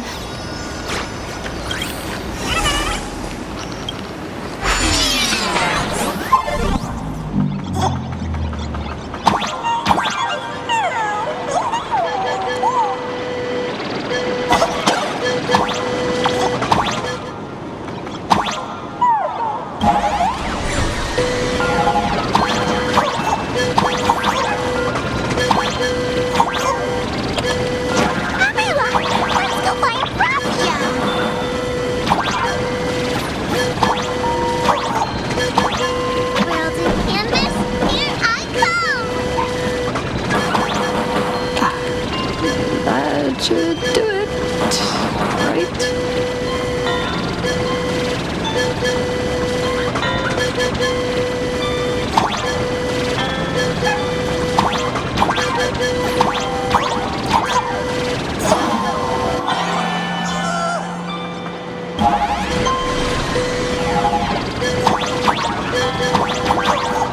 Little one, I choose you.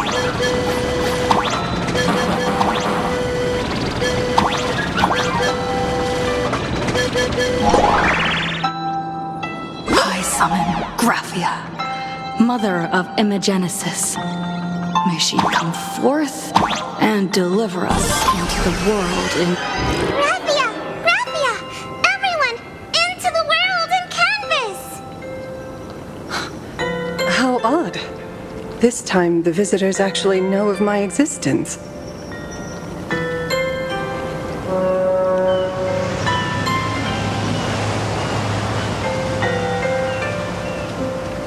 Strange. Why is the boat coming from downstream?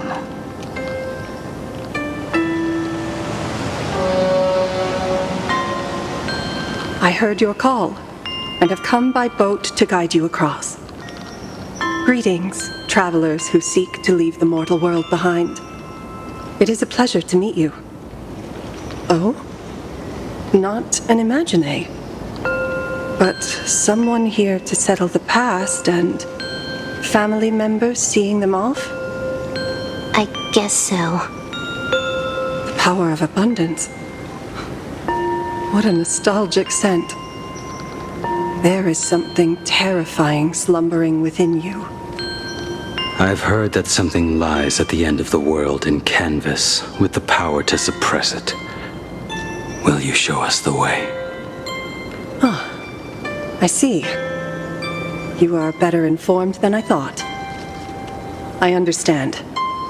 Time is of the essence. Please, step aboard. Thank you. The mountains lie distant, the waters still, and snow settles.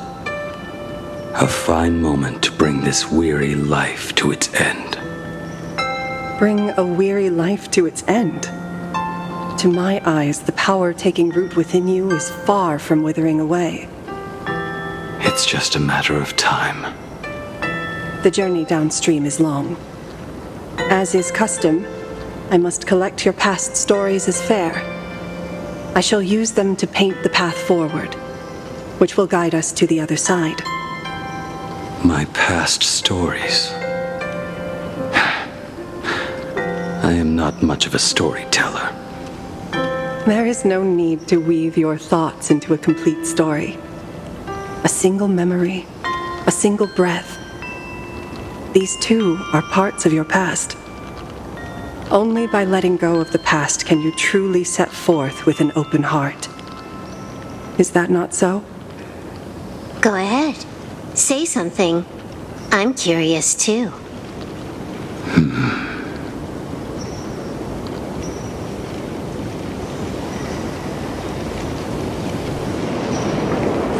Then, I shall begin with that lone island of Insumosu. It was a desolate wasteland, untouched and forgotten.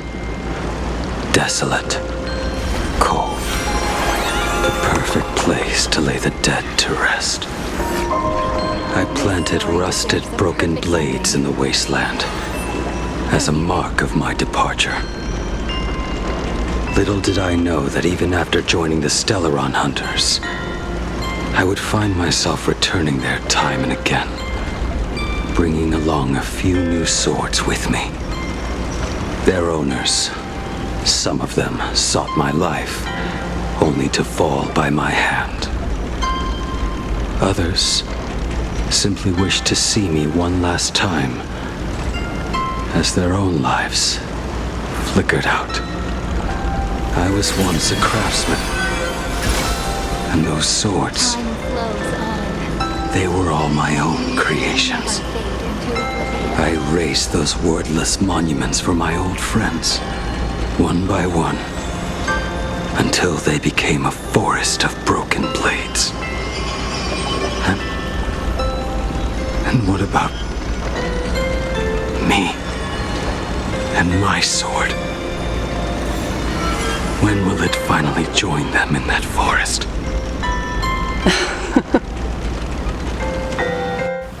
I will follow your words with my brush and paint the ideal end.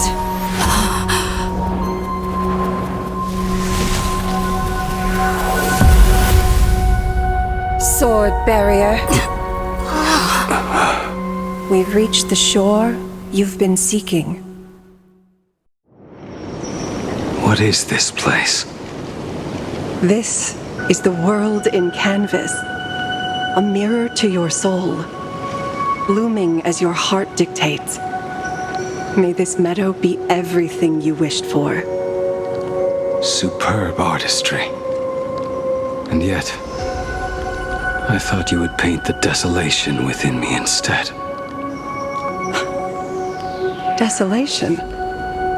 I saw no desolation in your story. Instead, I found the lingering regrets of a master craftsman. The fire that tempers black steel and shapes 100 blades does not burn upon the forge or anvil. It burns within your heart. That spark within you has yet to fade. It is why this plane has chosen to bloom into flowers. We've got no clue what you two are on about with all this cryptic talk. But you smiled just now, didn't you? No, I didn't. We should go.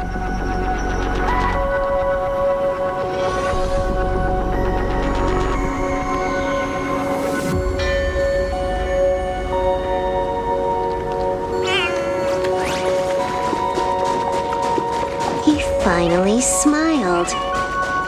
I'm actually the one who can't even smile. This sucks.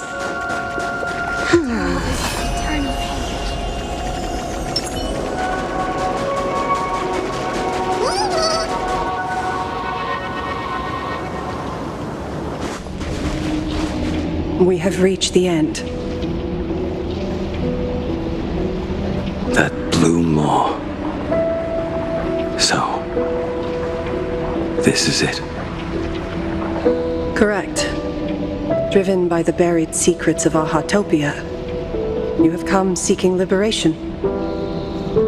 And now, I have shown you the silhouette of the beast's maw. If you should find a way to get out, I ask that you swear to keep this secret.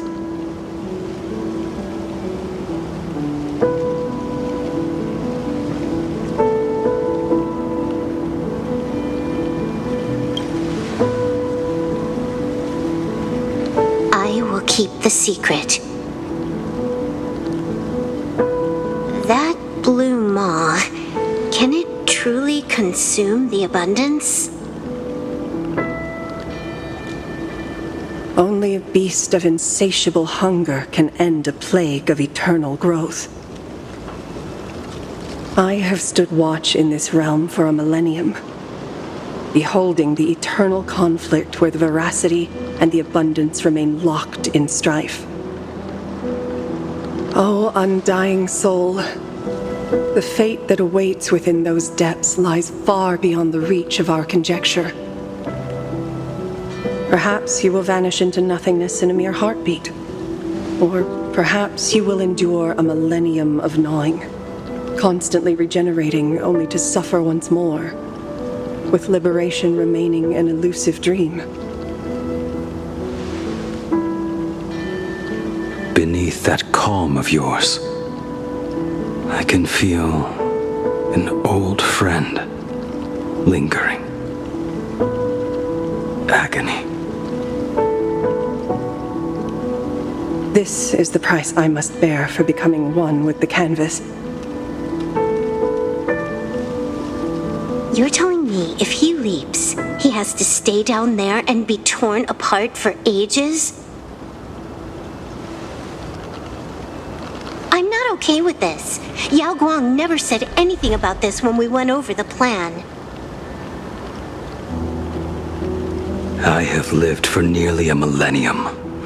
I stopped wishing for a swift end a long time ago. If the Leviathan does not consume me utterly, then I am still alive. And until that moment comes, I will pin Shuhu to the anvil and swing my hammer once, twice, and again, and again.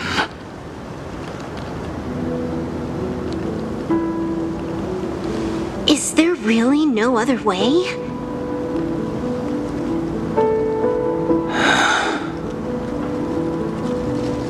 Silver Wolf, I was never one for sentiment. I'll only say this. In my past life as a smith, I made it a point to forge something for those friends I found tolerable. But ever since I joined the Stellaron Hunters... Oh, right, I get it. You want me to go back and take apart that box Kafka uses as a footrest, right? You already took it apart? A long time ago. Quite a few treasures in there. A master-crafted blade, a game controller, and a portable reactor. That's the armor core, reforged from the remains of the Glamoth Queen. Oh, and a cat-scratching post. When did you find out about these items? You? You mean we. We all found out. Think you hid it that well? Please, give me a break. We're a pro team, you know.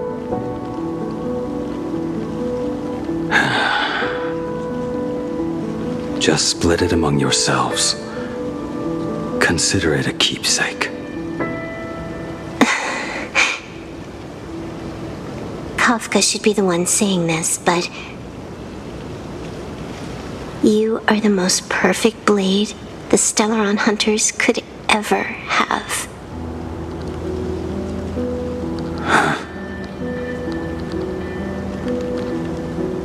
Just a broken blade.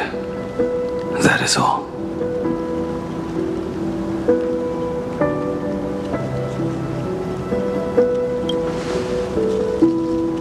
You talk too much.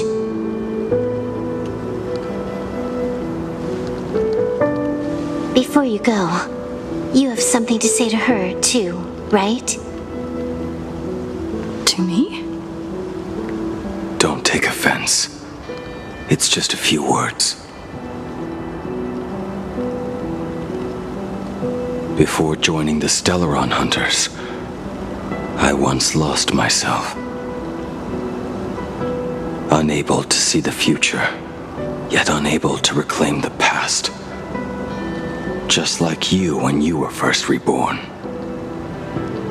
Whether we chose this path, or were forced onto it. Leave no room for regret. And never deny the path you've traveled.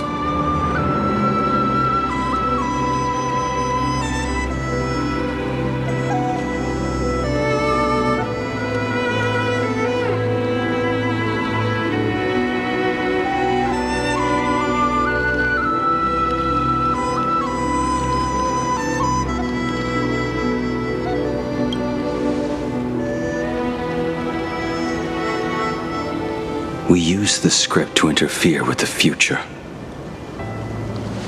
But some things, once spoken aloud before their time arrives, will never come to pass. So, I must head into this unscripted path alone, to witness that final, solitary truth for myself.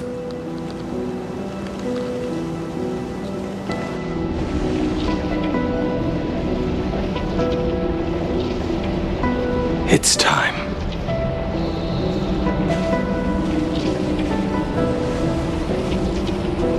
Do you still remember that passphrase?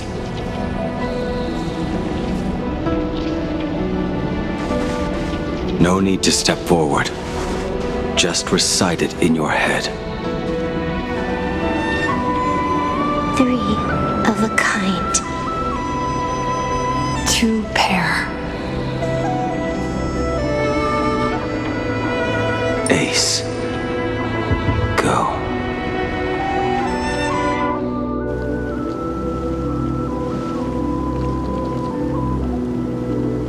Farewell.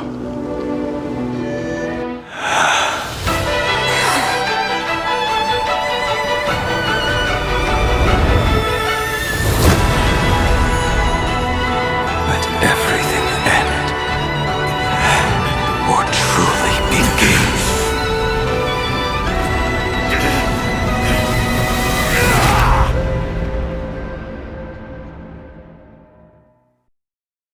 In the final moments of your life, what will flicker through your mind?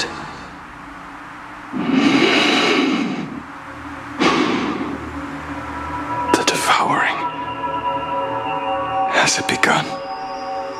How much time has passed?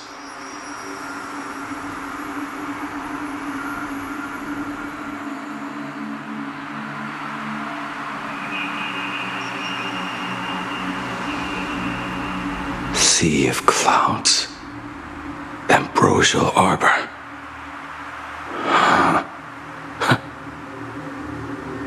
To think that with death so close, this is the scenery my dreams would conjure. My heartbeat. It's barely audible now. Shuhu, are you still alive? Am I still alive? Finally woke up, Yingxing? Master. I am sorry. You have the wrong person.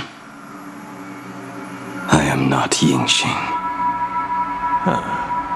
A lad your age, yet your head is more muddled than mine. You're talking nonsense in your sleep, boy. It has been ages since we last met. Tell me, have you let your craft go to waste? Your master wishes to see what you can do. Not a sweet dream of toasts and laughter, nor a nightmare of clashing steel. Instead, it is a dream of returning to the very beginning, to confess my sins before the master who taught me everything. Typical. This is a standard issue sword I forged for the Cloud Knights, back when I first began my training.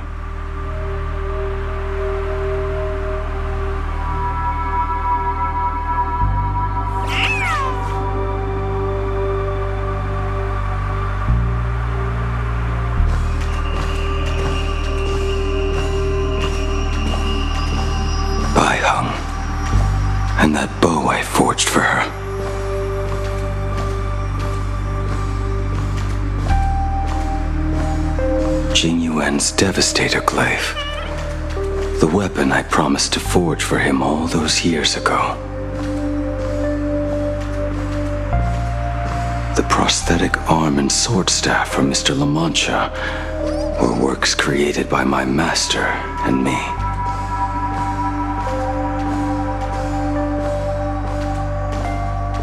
This is not my work.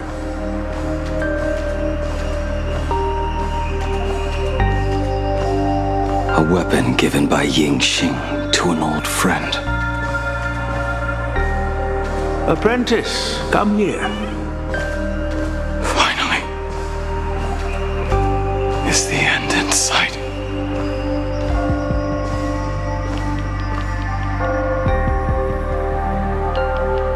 I am here, Master. Good. I have waited a long time for you. You have seen every blade I have forged in this life. Fine work. Somewhat flawed, perhaps, but their edge is undeniable. The marks of a true master. Gazing upon the weapons I forged in days past, I can only feel a surge of endless regret. The hammer falls and cannot be undone, yet I have spent my life taking one wrong step after another. I betrayed my friends and broke my oaths. Even with these divine blades, I failed to protect those I held dear. My hands are stained with blood. I loathe the reflection it casts back from my blade. But what weighs heaviest on my soul is the debt I owe you, Master. In this life, I fear I will never have the chance to repay it.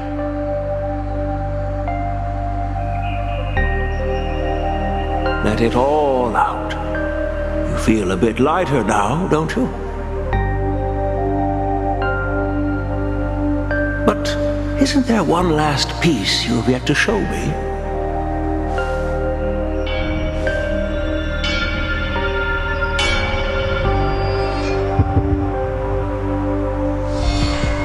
It is yet to be named, has it not?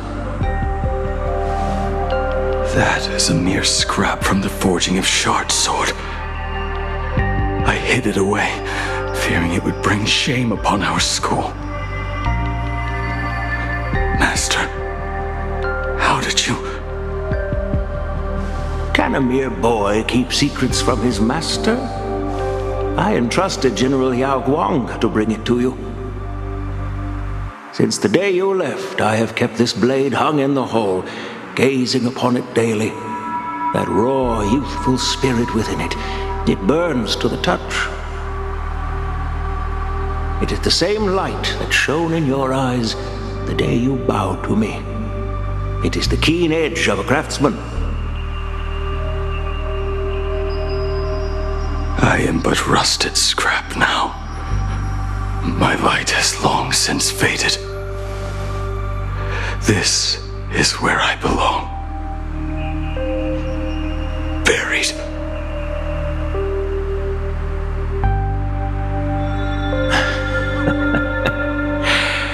Crushed ore, old materials, rusted iron.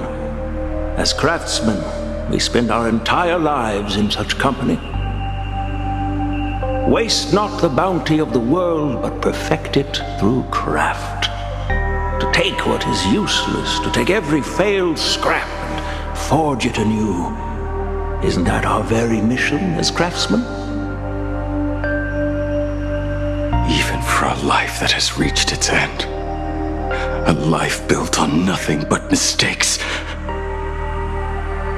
As it is with the work of a craftsman, so it must be with the life of a craftsman. Do you still remember the question I once asked you? What defines a blade?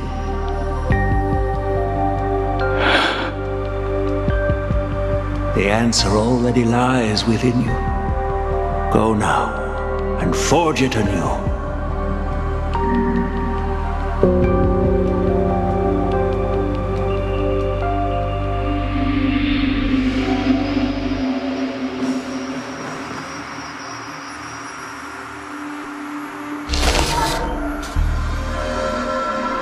Forge it anew. Interesting. Now I wish more than anything that I could just live a bit longer. Ying Qi himself said that back when he was nearing his end. Shu-Hu. You fought me all this time and leapt into the Leviathan's maw. Nothing more than a bit to drag me down with you. A pity, truly. For so long as a single soul in this vast world prays for abundance, I shall return to bestow my grace. And now, I have come in answer to your prayer. Within the Leviathan's maw, I shall grant you 1,000 years of agony, as your flesh will be remade, only to be devoured again and again. You shall find no release. Is this not exactly what you call forge it anew? Poor child. You and the Xianzhou citizens are always so short-sighted. Trapped in this waking dream called life, you cling to what is gone and tremble at the thought of being forgotten. Yet when I come to carve through your flesh and awaken your minds, you spurn my beautiful gift. You were once a master craftsman. You should know best about the beauty of shaping. I can grant you the power of reshaping life and death, bringing those he loved and lost back to life. Let your friends return to this world again and again, giving you the chance to right every single wrong. Righting wrongs. You mean by carving out more walking husks like me? Things that crave an end they can never reach? That is but a fleeting pang, a necessary tempering on the path to eternity. If you persist in spurning this gift, this law shall become your prison for all time.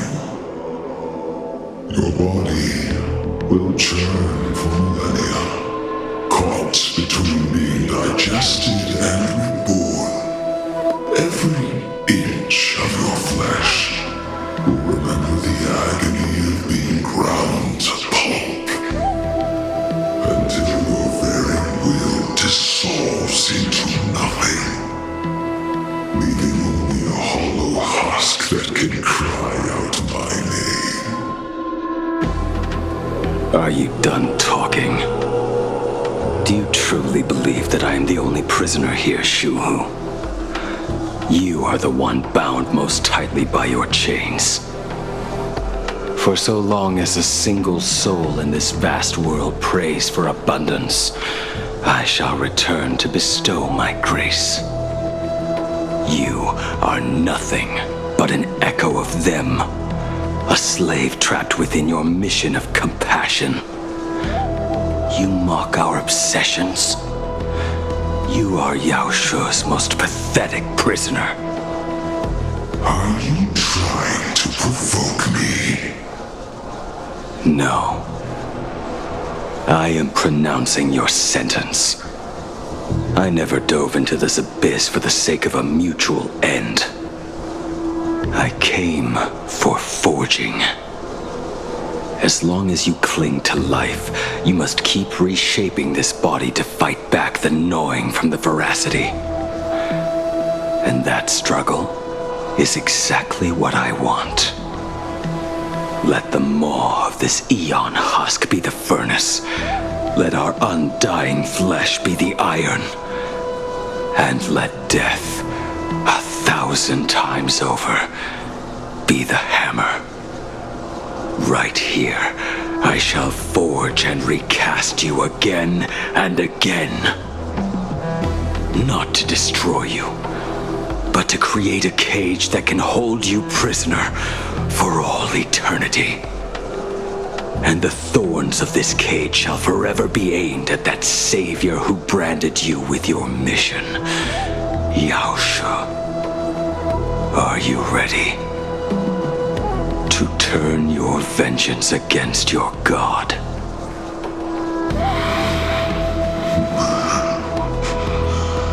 I see now. So, this is how you forge it anew. Very well. Let us see how this duel between the condemned unfolds. This forging within the furnace. In the end, which of us shall forge the other into a blade?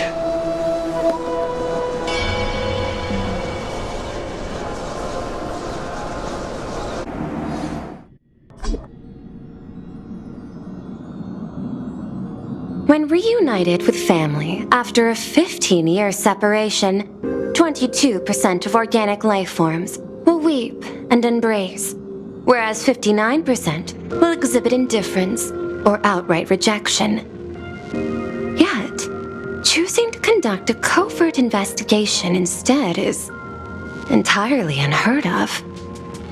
You harbor suspicions regarding Mr. Ryusuke. Why is that, Miss Himiko? Before Star Rail Fest began, I stopped by his office to look for the family's records on the Phantom Moon games. Out of concern, or perhaps curiosity, I leafed through his portfolio.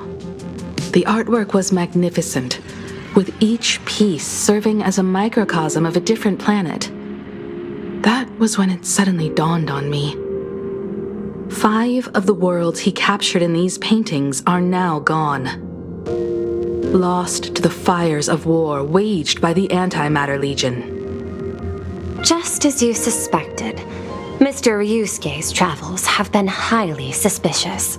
In the year 1969 of the Arcadian calendar, he traveled to the Delcor Ring to sculpt a statue for the Doctors of Chaos. 2 years later, the IPC received word that the last local resistance group had rejected all aid and launched a suicide charge against the Legion. Also, in 1984 of the Arcadian calendar, he traveled alone to the planet Goliath's Shepherd. After a century of resistance in the fires of war, the planet was officially declared dead 9 years later. Both incidents point back to a single culprit. The Lord Ravager Asat Pramod. However, there is also evidence suggesting that Mr. Ryusuke was still in plain Arcadia when Asat Pramod appeared. Additionally, the IPC recovered a commission he received. It read, "Please carve a trace of our lasting glory, just before the world meets its destruction." He accepted the commission, even though he knew the Legion had surrounded the planet? Legends of the Graphia clan abound within plain Arcadia. To this day, many believe the Weathering Curse is a scar seared into your very bloodline from Graphia's struggle against the Legion. Conjecture. Mr. Ryusuke was tracking the demon from beyond. He likely believed that finding him was the key to breaking the Graphia clan's curse. Any other conjectures? There is another possibility. Please forgive me if this sounds out of line. There is a 52% probability that Mr. Ryusuke was being used by Asat Pramod. He might have even chosen to work for him. I'll have a word with him. I'll leave it in your hands, Miss Himiko. Dad, do you have a minute to talk? I do. I'm 1,000% free for you. What brings on this surprise call for your old man? I was worried you were too busy, so I didn't want to bother you these past few days. That foolish didn't hurt you, did she? Actually, what am I thinking? A mere herald of death is nothing to my Himiko. You probably handled her in no time. And that kid is something else too. I'm telling you, everyone at school is a huge fan of the Astral Express now. 15 years. The blood-stained games are finally over. And this time everyone survived. It's time we sat down and talked. Just as father and daughter. Huh? Am I dreaming? My little girl actually wants to have a real talk with her old man. Well, I don't care if I heard you wrong. I'm taking this to the bank.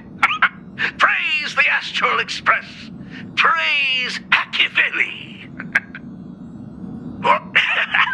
Give me 10 seconds. No, make it 8. Your old man is on his way. There's no need to rush like that. Love you, kiddo. I should have seen that coming. Himiko, open up. It's your time. Himiko, come over. Tell me more about this.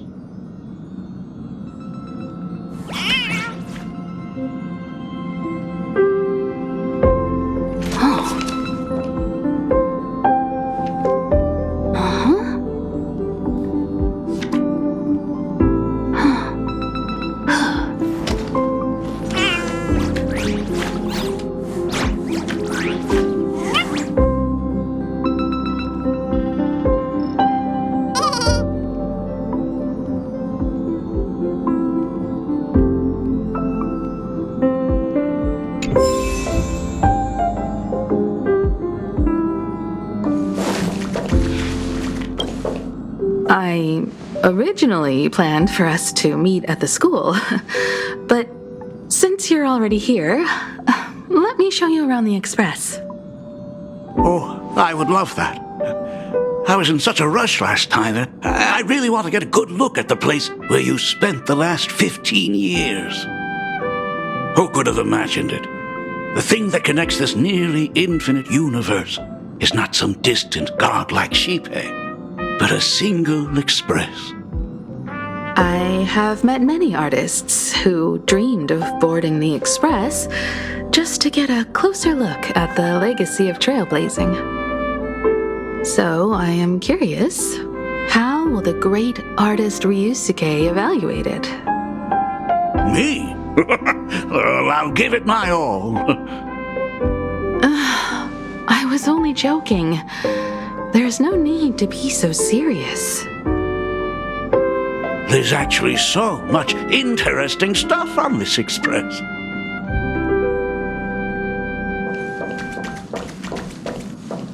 This table is kind of different from the others, isn't it? I mean, they all look alike, but this one doesn't seem authentic. A lot of old furniture was destroyed when the Express crashed. Pom-Pom and I spent quite some time picking the right replacements. Out with the old, in with the new, huh? Well, the Express has been running for years, so it's only natural to have to patch things up every now and then. You must have had a hard time keeping it running. It's not that hard. I'm used to it.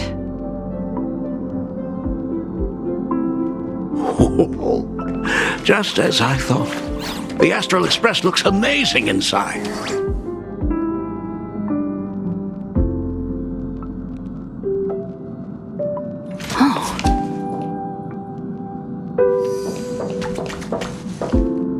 chandeliers. The designer used the skeleton of a void song whale as a reference. They say it's been here since Dolly's days on the Express. It catches the eye of many people who board. But the light seems a bit dim in here, doesn't it? It's always been this way. Oh, well. Have you tried swapping in a polarized conductor? Or rinsing the light units in an alkaline solution? Are you an artist or an electrician, Dad? I am just speaking from experience. Don't forget, your dad was once the one who set up all the lighting in those classrooms. Is it there? Oh, let me see. It's bigger on the inside. Oh, the phonograph also has music from all sorts of worlds, just like the versions I've heard before. Oh, it's a shame I didn't get to see the legendary infinite ice cream machine. Dad, you actually believe something like that exists? I thought only kids would fall for it. A long time ago, such a thing did exist on the Express. When the Express passed the desert planet Talon, Granholm left the machine there. Now, it has become a popsicle planet. Conductor! Long time no see. Your fur looks a lot smoother than last time. Really? Thank you very much. Hey, my daughter Himeko finally opened up to having a heart-to-heart with me. What a special moment! Pom-Pom will leave you to it then. They say family is one of the most precious treasures. Pom-Pom believes we should cherish them. See? I told you. This time, Dad wins. Oh, Himeko, you may be a fully capable navigator now, but sometimes experience still beats youth.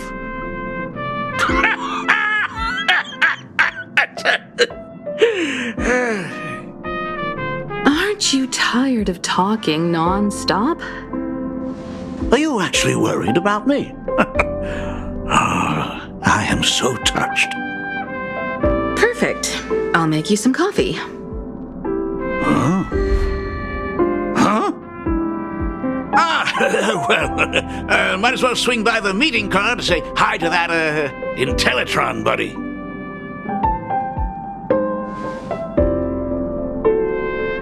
Pom-Pom finds Himeko's father very easygoing. Himeko, come on. Let's walk together.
Intellitron buddy! Rumor has it that the drinks in the World's End Tavern are all brewed from jokes. Since we are in plain Arcadia, any single joke before a drink would be second to none. Since there is only a single joke, it is quite literally second to none. Mr. Ryusuke, the tension detected in your micro-expressions has increased by 33% since our last encounter. Oh, nonsense. Himeko is brewing up a cup of coffee just for me.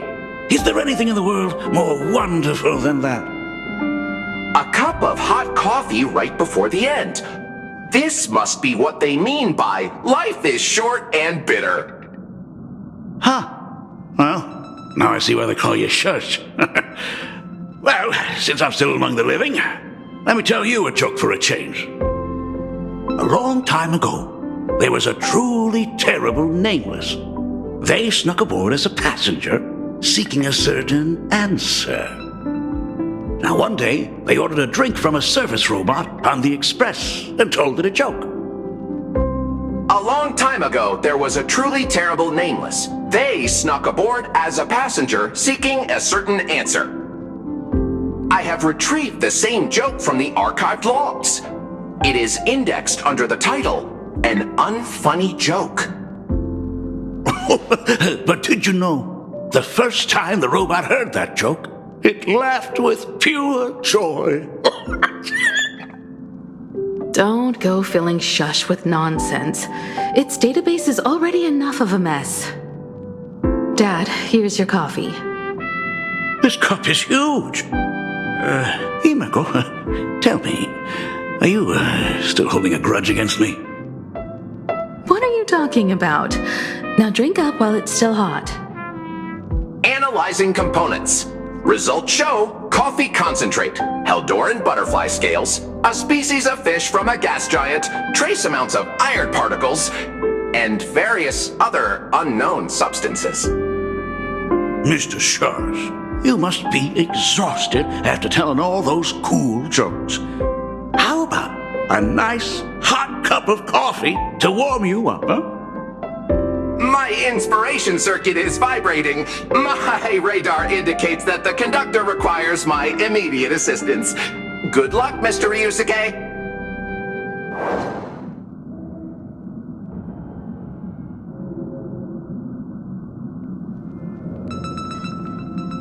Oh, Himeko, if I do not make it out of here, please deliver my resignation to Miss Dolly. Tell her I will not be coming in tomorrow, which is really no different from any other day.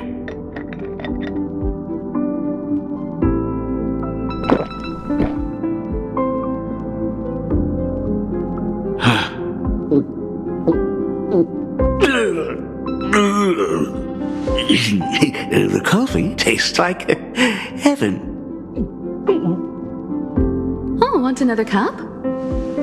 Himeko, Miss Dolly told me that back when you were a school assistant, you used to bring a massive pot of coffee for everyone every single day.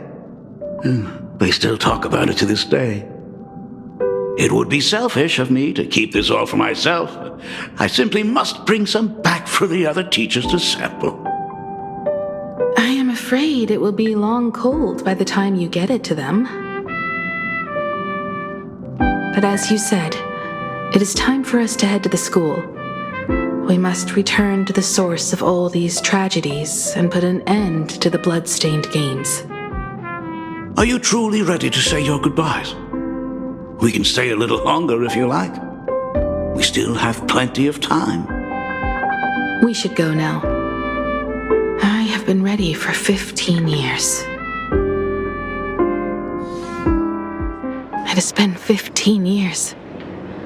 Those ghosts have been repeating their final day over and over, trapped inside the classroom you imaginated.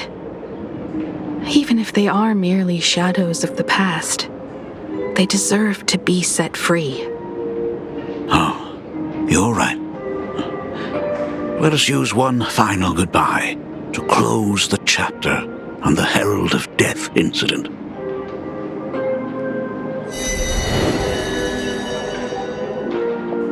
Senior, you are back! We're all waiting for you. Sorry I'm late, everyone.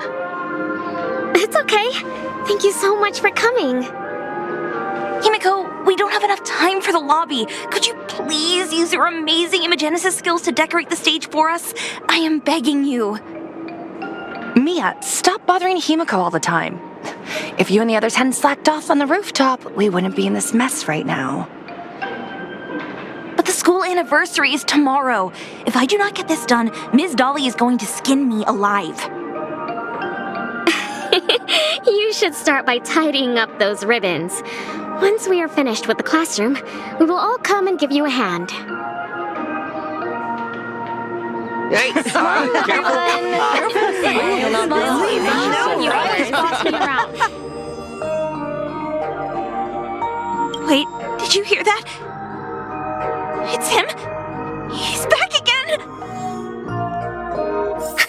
Everyone, hide! Don't let them find us! Run, Senior! The Herald of Death is back! Don't be afraid, Belle. I'm here.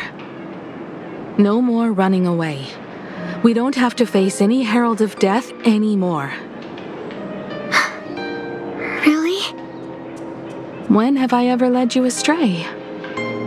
Look, even the Dean has arrived. Let us run through the anniversary program one last time. Right now? But we still have so much left to do. The decorations are nowhere near finished. Oh, it is all right. We have plenty of time. This sunset will linger for a very long while. Just long enough for us to finish our celebration. I hereby declare that the Graphia Academy anniversary and the graduation ceremony of 1984 has officially begun. Since the other grades are not with us today, we shall keep the proceedings simple.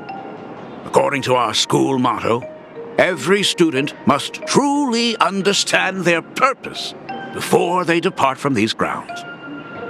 Students, have you all discovered who you wish to become? Why so serious? It's only a rehearsal. Well, in that case, I'm going to be an artist. And not just any artist. I will be even better than you, Senior. I plan to study at the Intelligentsia Guild. I want to learn how to create even more interesting imaginae.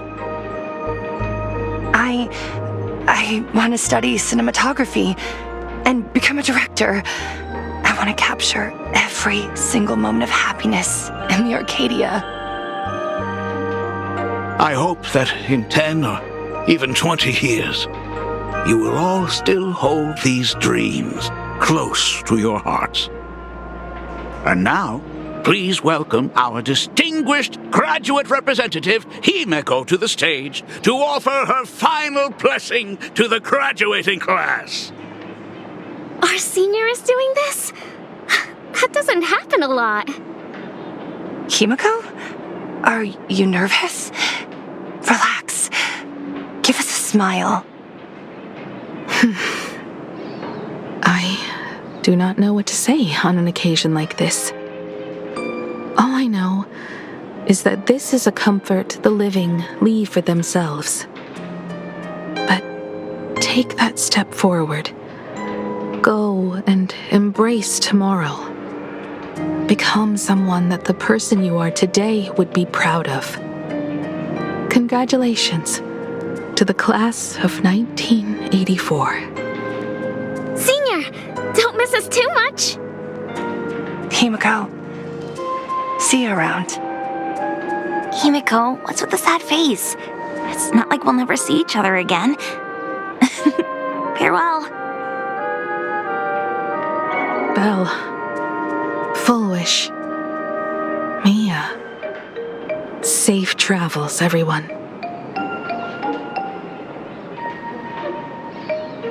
15 years. The blood-stained games that altered the course of so many lives have finally come to an end. If only I had not lost myself in my own grief. If only I had looked after that child properly. Perhaps everything would have been different. It was not only the Herald of Death that pushed her towards that abyss. Full Wish said that it took Plain Arcadia 15 whole years to kill her. Will this world ever get better, Dad? I don't know, but I'm willing to believe in it. Dad, all these years, just what have you been doing? Is that concern I hear in your voice? If you say so. After after the blood-stained games, I traveled to many different worlds. Every time I set foot on a new planet, my thoughts always returned to you. Until one day, I happened to see news about the Astral Express. The person on that screen was so different from the daughter in my memories. I was afraid, to be sure. I did not want to disturb the life you had found. As long as I never saw you in person, I could keep telling myself that lie. My daughter had fulfilled her dreams to soar among the stars. Von Walk? Owenly? New Londinium? Step by step, I made my way into the very bedtime stories you used to tell me. Were they beautiful? In this vast universe, nothing holds more beauty than the lands en route, yet to be reached. You may have been a poor excuse for a father, but even so, thank you for setting me on this trailblazing path. Same here. Thank you for fighting so hard to be here alive. It's still early, huh? Let's have a walk around the campus. I have something very important to tell you. But it can wait. Something very important? No. Give me just a moment to gather my thoughts.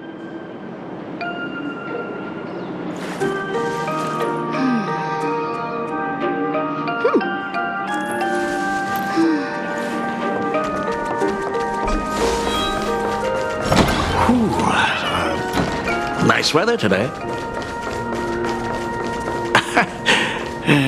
Let's go downstairs. Oh my god, it's her! Oh my gosh, I'm such a huge... Senior Himiko!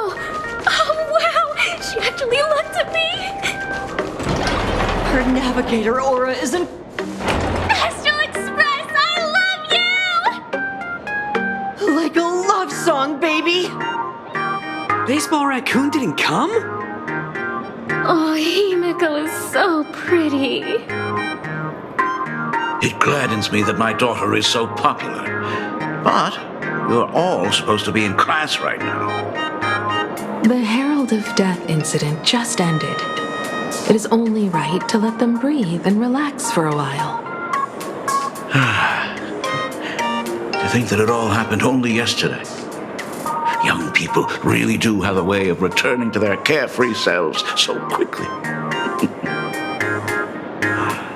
I suppose it is because they believe the Astral Express will always be there to save them. It brings back memories of you as a little girl. Whenever you heard someone mention the universe, the light in your eyes would outshine even the brightest supernova. That is true. The very first Imaginae I ever brought to life was modeled after the rocket atop the Phantom Moon's head. That little fellow had quite a temper. It was so determined to fly higher and higher. To this day, I still wonder if it ever truly reached the moon. Dad, do you still remember it? How could I ever forget? That thing came crashing down and poked a hole right through Miss Seadrake's tail. I had to take you to apologize in person. I ended up redrawing the tail myself to make it right. These days, I wouldn't be able to handle that kind of trouble anymore. My poor old back wouldn't allow it. Now that I am free from the weathering curse, you don't have to spend your life wandering the stars anymore. Why don't you just settle down here? I just can't face the thought of coming back to nothing but an empty home again. Don't worry. I'm not going anywhere.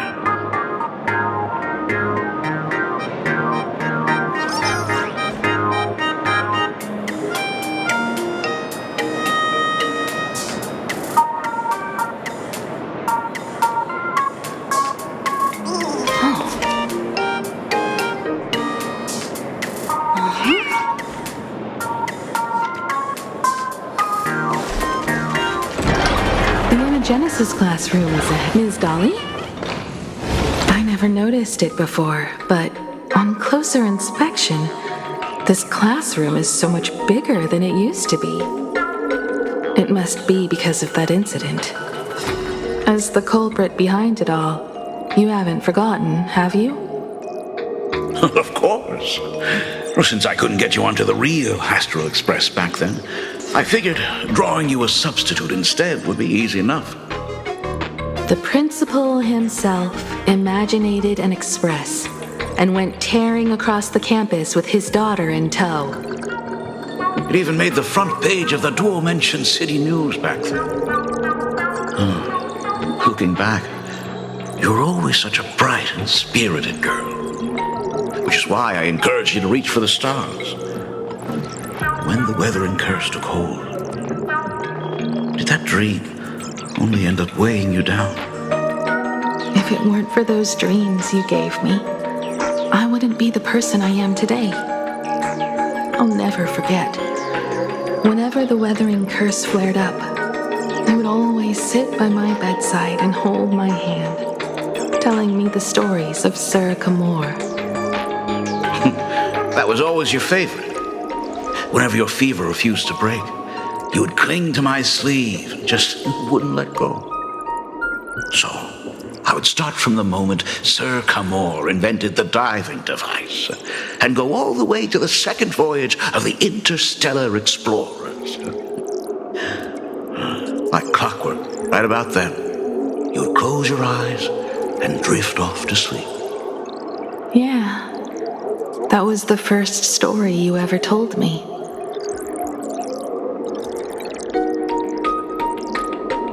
And the very story that helped me make up my mind.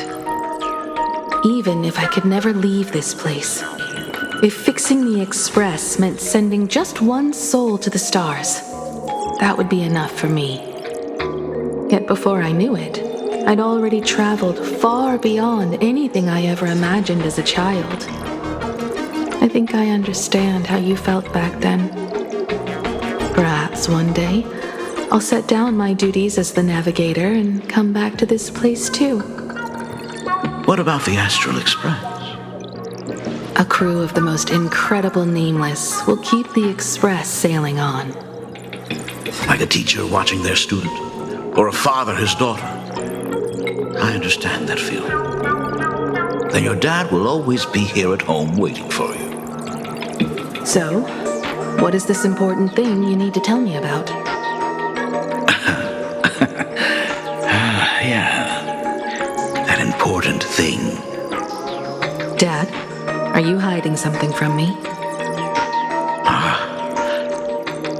I knew I couldn't hide it for long, Himiko. I am sick. What? This isn't the right place for this discussion. Let's go to my office.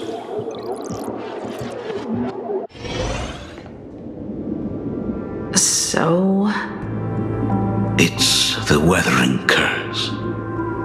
I know what you're about to ask. I do not share the Graphia lineage, which is why I believed I could find the demon from beyond and save you and your mother.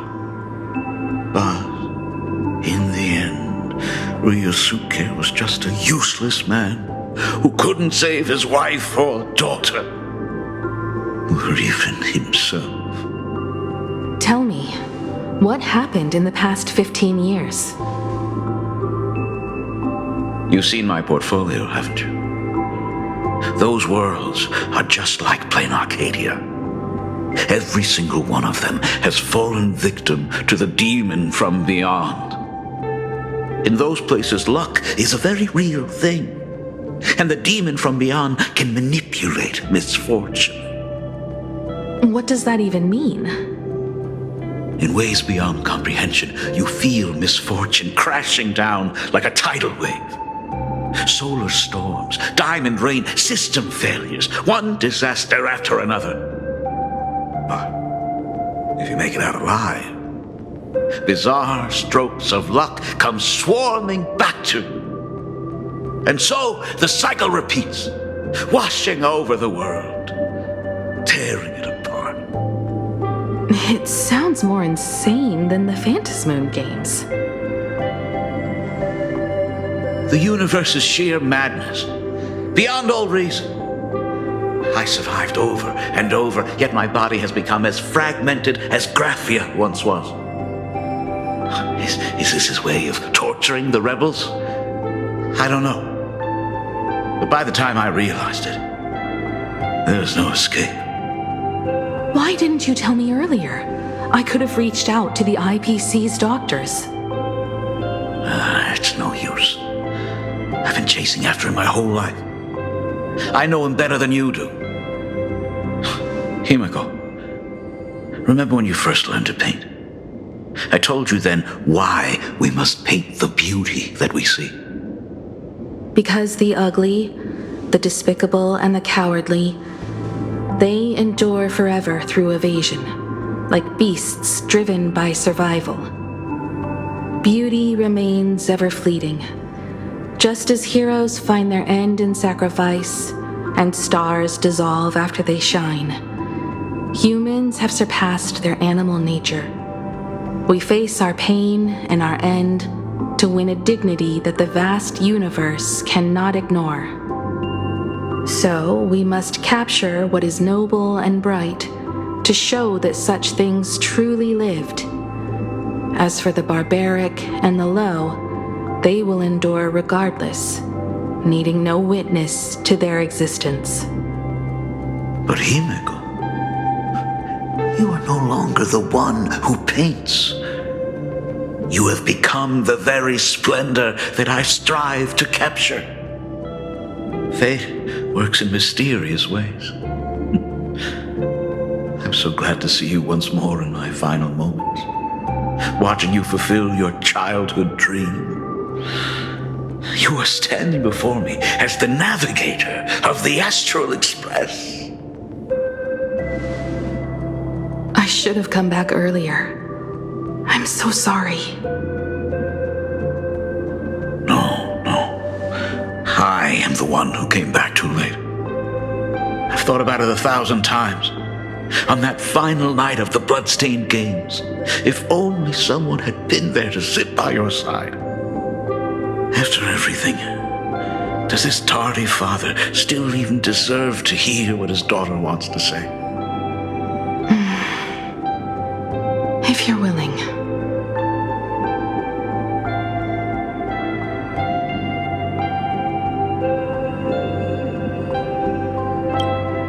Thank you, Akiveli. Thank you, Himiko. All of this happened after you went away. You were jumping from one job to the next, and for 4 long years, I had heard nothing from you. During those 4 years, I found the stranded express deep in the canvas world and kept trying to repair it. Watching the Phantasmoon grow fuller, I remembered the mask that had been handed down through our family for generations. If I could claim victory in the Phantasmoon games, then perhaps by harnessing the divine authority of elation, it might just be possible to set the Express in motion once more.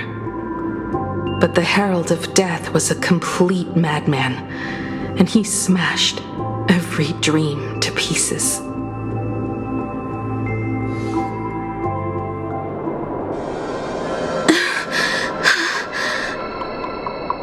These bloodstains. The Herald of Death is heading to Dovebrook. He's already killed so many people. When will it be enough? Himiko, are you afraid? You're asking if I'm afraid? Of course I am. After seeing all that carnage along the way. Belle, Mia, everyone was splattered everywhere. Like spray paint. Twisted and crushed. They watched themselves turn into... while they were still alive. But Himiko, I'm here for you. I'm okay. I'm fine. If I don't stop him right here and win the Phantasmoon Games, there will be no tomorrow for anyone, let alone a new journey for the Astral Express. And someone needs to avenge those students at the Academy. That is not your responsibility. If you are afraid, let me handle it. I know hunting down the Herald of Death isn't my responsibility. If I turn around and walk away, no one will blame me. But I am already here. I can't let him get away. Yeah, I'm not really scared anymore, really.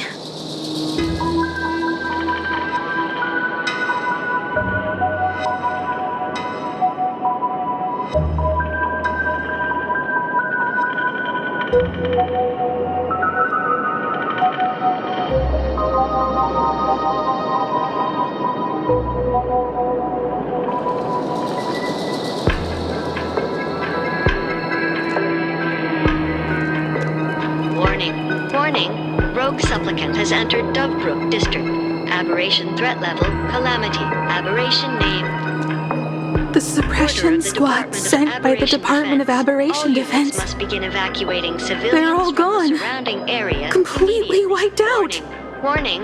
Rogue I struggled through the pain as the Herald of Death dragged and smeared them across the ground. By order of the Department of But Aberration these Defense, stains, all units must begin evacuating is he civilians really from so the far surrounding gone area immediately. that he's using himself as paint? Even so, he still managed to break through the blockade ahead. That's terrifying. To take down a monster like him, you need a single perfect strike. Overwhelm him before he can even react. I think I've got it. But first, I need to buy some time. Let me handle that for you. All right. But buying time is easier said than done. It's too narrow here. We need more room. The best bet is to pin the Herald down on that bridge. I'll take all the wish power I've gathered since the Phantasmoon became full and use it as fuel to paint it into existence. The sheer destructive force unleashed from creating a massive object will break him and leave him completely incapacitated. But by doing this, even if we defeat him, you would be giving up any hope of winning the Phantasmoon Games. Yeah. By burning all the wish power, I will be forfeiting my victory. But even if I did win the games and restart the Express, what would happen to this city? To my friends, my teachers, and everyone else? Where would they have left to go? To set the Express in motion with Aha's power, while standing by as innocent people are slaughtered by monsters? To soar into the stars while turning a deaf ear to the screams on the ground? Someone who does that has no right to call themselves a nameless. I knew I should have stuffed an orbital cannon or a molecular saw into the case, using that bigger on the inside Trailblaze tech, just like the Astral Express. Remember that for the future, then. Right. When this is all over, I will have to give it a try. Another body. Black Birch. Guess he was after the Herald as well. Black Birch, the masked fool? The one who turned Gotham City upside down not long ago? Only 2 supplicants are left in the games now. In other words, we are the last hope for victory over him. Just like those legends I grew up with. A hero confronting a monster to protect everyone. Now that responsibility falls to me. I will take him down. After that, I will repair the Express myself and see it fly over the horizon and break out of the atmosphere. What a beautiful sight that will be. Then consider this the first world to be saved before the journey on the Express begins. The very first stop, then? It'll certainly be quite memorable. The stench. It's about time.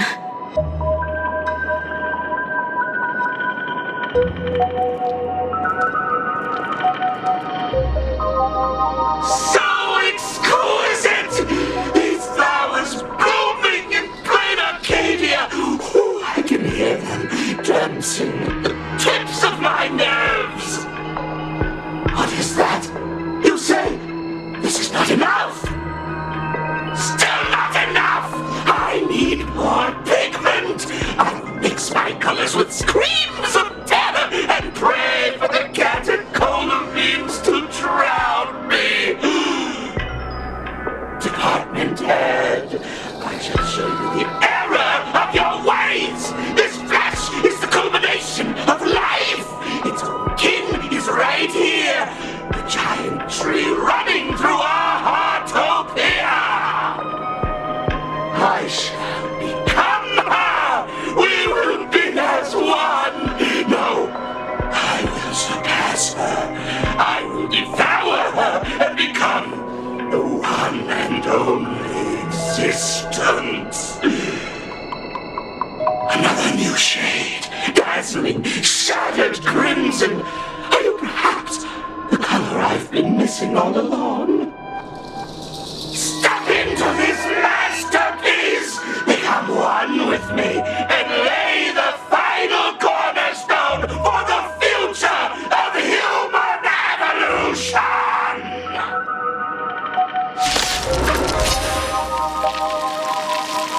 Stop right there. So, you actually conquered the Herald of Death and set the Astral Express in motion once more at the end of the blood-stained games. Here I go. I believe in your bravery. When confronted by death, you will undoubtedly choose to resist. But you were so frail and sickly. How could you possibly defeat the Herald of Death, who slaughtered every single supplicant? And how could you hope to repair such a massive, stranded express? Well, the answer is clear. It would be impossible for you. That is, unless you had another person helping you. Don't deny it yet. I've been tested by you enough along the way. So now, give your father a little room to breathe. While I was gathering your belongings, I found some of the manuscripts you left behind. There were 2 distinct sets of handwriting upon those pages. Every trace in that house proves that 2 people once shared a life there. Legend says that during the Canvas Age, the grand artist Whitebow painted his late daughter onto a scroll and breathed life into her. Just suppose, that my brilliant daughter created a likeness of herself, a self-portrait so perfect that it breathed and moved with her. If that is the truth, then every mystery is explained. During that night of the blood-stained games, a girl at death's door and an imaginary she created followed the trail of the Herald of Death all the way to Dovebrook. As a monster bearing Shuhu's flesh and a supplicant lost to madness, Marcus and Tali defeated the pair before him without lifting a finger. Driven by pure instinct, he slowly closed in on them. He intended to use their very lives as pigment to paint a new bloody bloom. Little did he know that he was walking straight into a trap of their design. The moment he drew near, a massive iron fist was imaginated from the sky above. It crashed down and crushed into dust. It was the night of July 22nd, 1984, of the Arcadian calendar. A colossal shockwave radiating from Dovebrook District shook the earth. As the dust settled, a strange urban legend found its way into every corner of the world. Over 10,000 sightings reported a giant arm descending from the sky that evening. In the hours that followed, the Department of Aberration Defense confirmed that the Herald of Death was completely incapacitated. The theories were endless. Was it a divine act by Aha? Or a weapon built by the IPC? No one knew for sure. Yet the silhouette of that giant remained etched in every mind as a testament to heroism. It was just an arm. Yet beneath the brush of a girl who yearned for the stars, it became an extension of humanity's reach.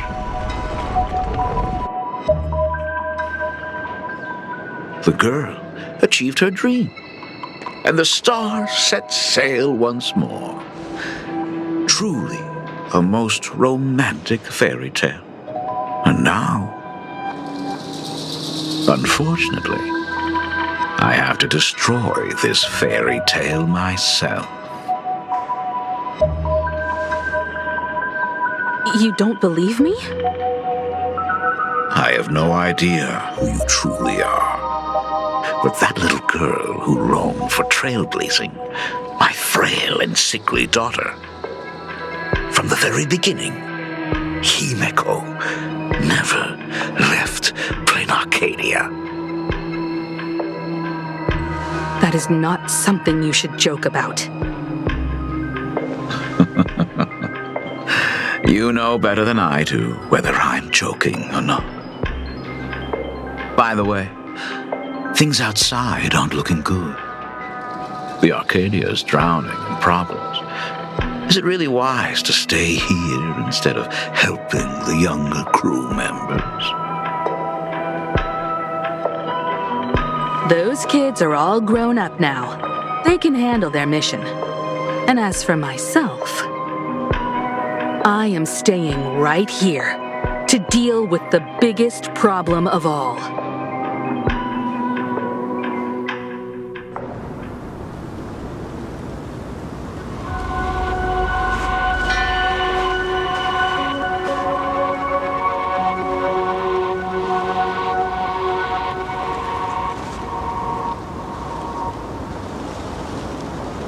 Are you intending to stay here until the outcome is revealed? It might take forever for him to return, or he might never come back at all. Or maybe, if I just complain and say, I wish Blade were here, he'll just show up. Anyway, it was his choice. We already said our goodbyes. Thank you for staying with him until the very end. Now, it is time to deal with your matters. Gray-haired girl, you seek me out with her token in hand. What is it that you desire?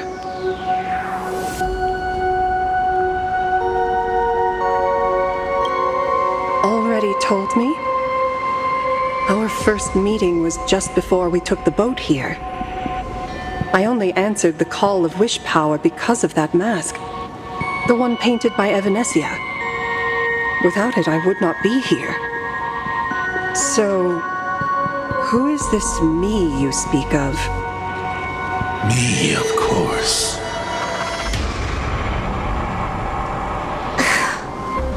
you again. A meanie will always be a meanie.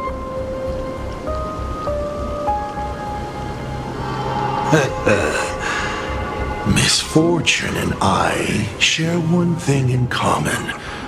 We both enjoy dropping in uninvited. A reunion after 1,000 years. Graphia, it has been a long time. Asat Pramad.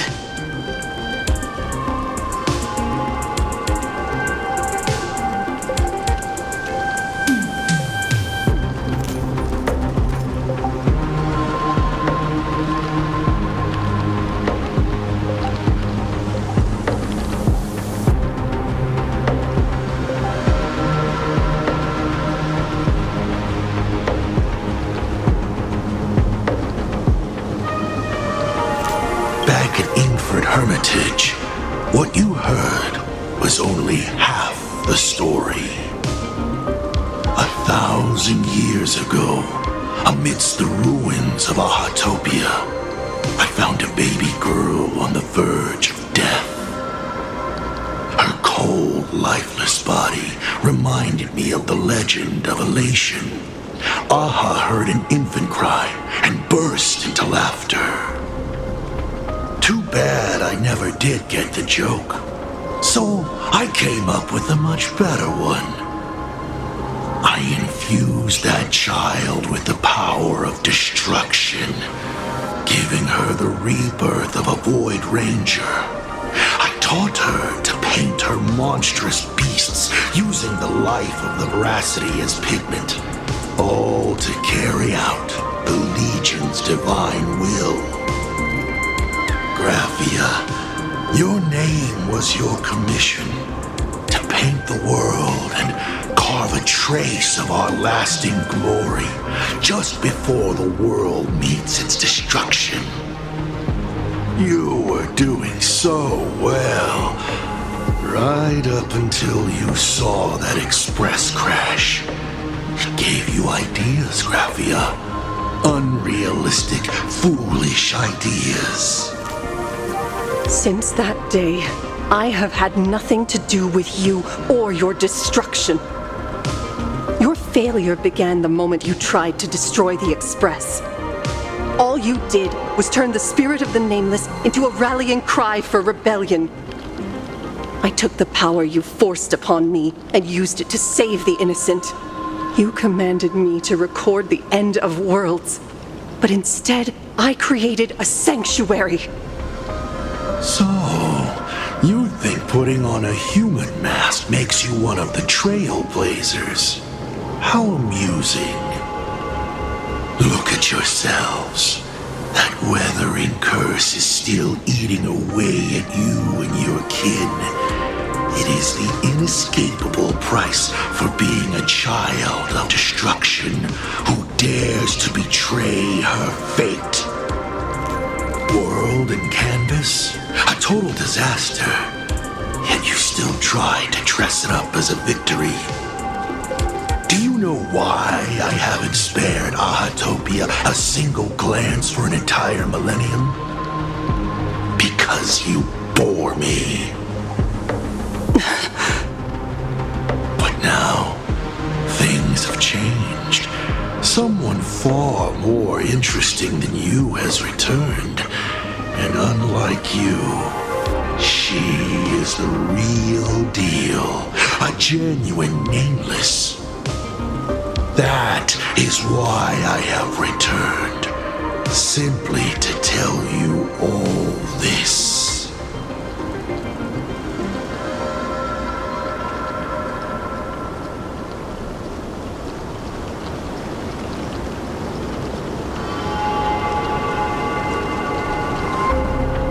Himiko? I've had my fill of this drama. Now, I'm dying to see how your face handles my fist. For 1,000 years, I have painted them over and over again. Every innocent life you extinguished during the Sind-Earth Age. Tell me, Asat Pramad, are you prepared to face their fury? I have more important things to do than linger here. But this little parting gift of yours, why not let them have a taste instead? Come forth. Demonstrate your defiance.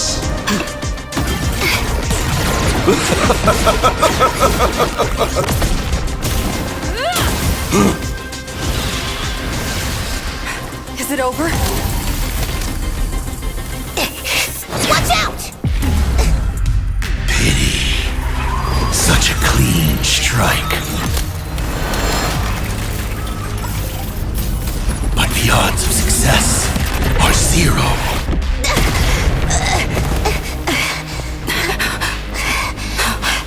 The restraint check failed? A 1 in 10,000 chance. The moment I cast the dice, the outcome is fixed. Remove the mask, protagonist. It doesn't suit you. As for you, your end is decided. Farewell. Sorry. I have failed.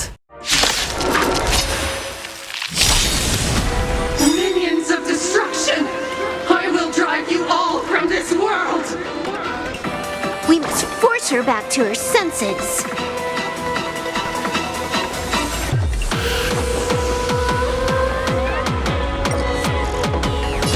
Have some sunshine! It's coming! Are you the west wind? Away we go! May this fate dispel the gloom, restore the skies. It's nothing.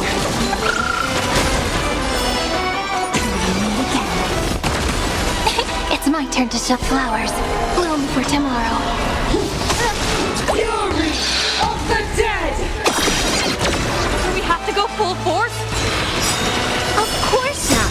That is exactly what that Mimi wants. Rise and shine.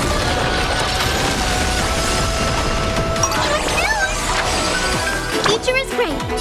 So may the wind. Next time it rains, I'll be there. Umbrellas. Absolutely cannot let you touch this place! Depart once more!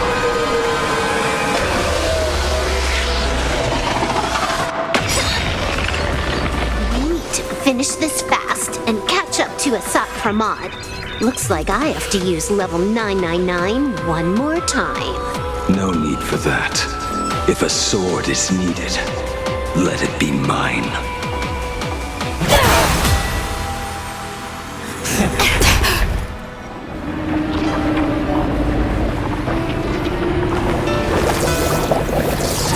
Have you thought it through? What defines a blade?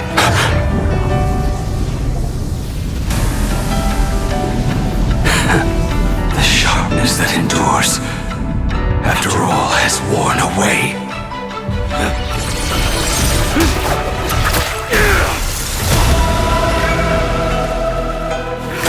I shall take veracity as my forge, and abundance as my iron.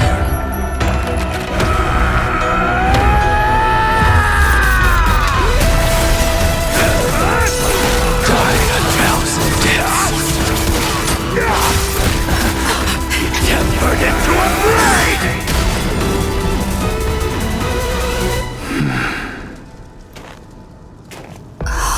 What? Not even a welcome back?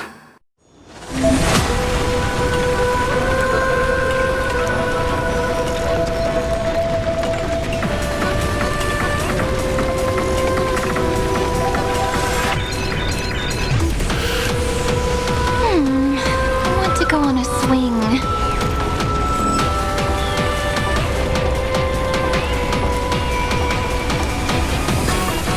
You will serve as the tempering fire! No way! Blade! You answered my prayers! 1 in 10 chance of survival. I choose to survive.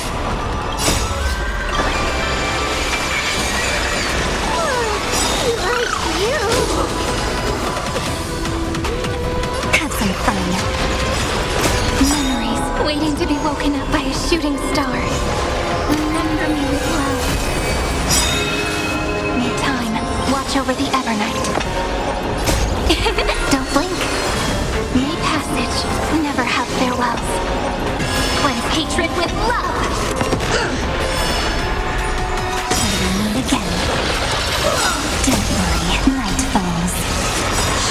Good night. You will serve as the tempering fire! Rise and shine. Darkness must breathe to devour all! What happened to her? This is Assad Pramad's handiwork. We have to bring her to her senses first!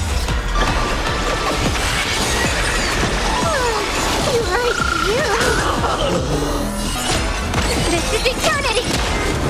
Let's go sleep!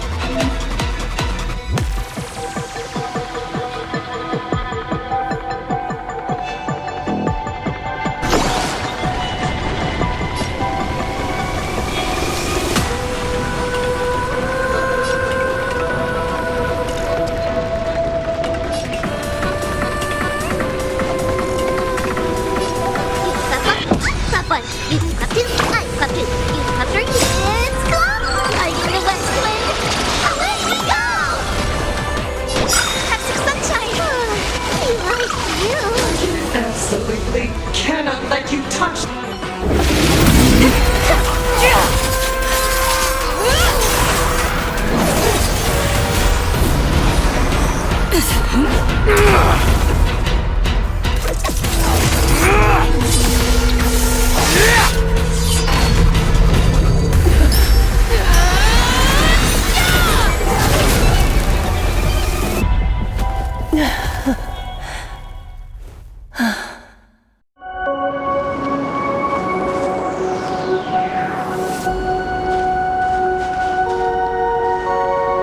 I hope I am not too late.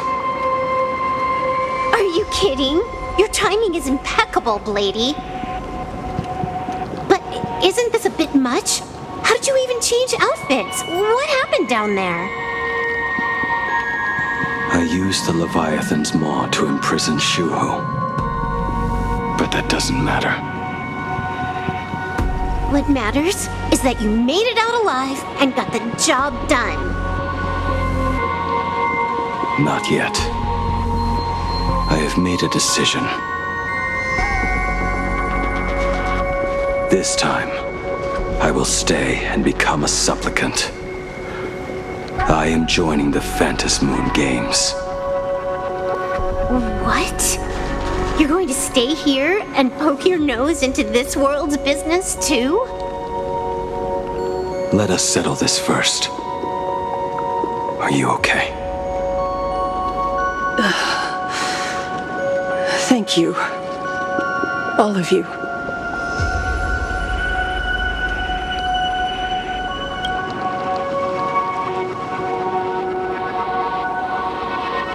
As long as the canvas remains, Assad Pramad cannot kill me. You have fulfilled what Evanescia entrusted to you. It was all me. For 1,000 years, I was the one obsessed with bearing every responsibility alone. Assad Pramad was right after all.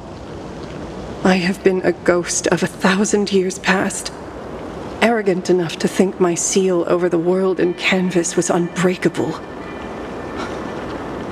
I really believed that accumulated wish power would be enough to strike him down when he returned. We are up against the same nightmare that survived a whole Sindearth age. The same monster that an entire era could not even overcome. Just how did he even sneak into the world in canvas? The first time I stepped into Inkford Hermitage, a strange whisper tried to latch onto me, but it didn't succeed. Maybe that was the first step in Assad Pramad's plan to infiltrate this place. Then, He took on Graphia's form to tamper with my mask, and even taught me the way to summon the real Graphia. In the end, he got what he wanted. So, this guy has only been after one thing this whole time.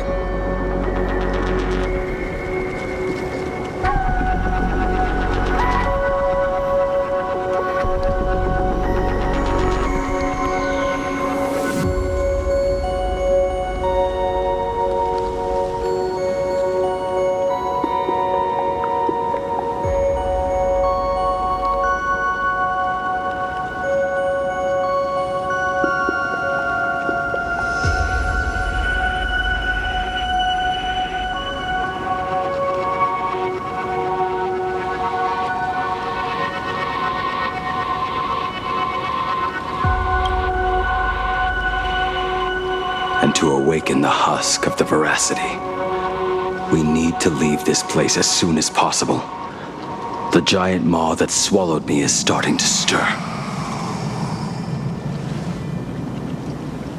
But he mentioned he had something more important to do. What is that even supposed to mean? He has so much on his plate, no way he can split himself into pieces and handle everything at once, right? 1,000 years ago, the demon lord from beyond invaded Ahatopia. The power he unleashed was beyond all comprehension. He could appear in places thousands of miles apart at the exact same time, as if he possessed countless incarnations. What? He said he was meeting a genuine nameless. Himiko, she's in trouble.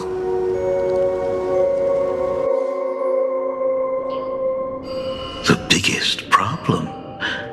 Do you mean me? You said that classroom was a secret place of your own creation, yet Full Wish seemed to know everything about it. You are far too familiar with the Express, yet there is no way my father could have ever set foot on it. And another thing, when we first met up earlier, you said it had been 15 years. But my father clearly left much earlier than that. Your story is riddled with holes. Or rather, you never even intended to pretend. You are the only person I can never seem to lie to. And about that last point, it was just a slip of the tongue. Stop this pathetic act. You are not him. You who dare to impersonate my father, show your true self. It seems our pleasant little father-daughter chat has come to an end. Buying time, keeping me pinned down. Oh, you played your part well along the way. If I proved to be more dangerous than anticipated, you would be right there to shield your companions. But, Navigator, you still overlooked one possibility, the most fatal one of all. Why don't you try to guess at what exact port did I take Ryusuke's place?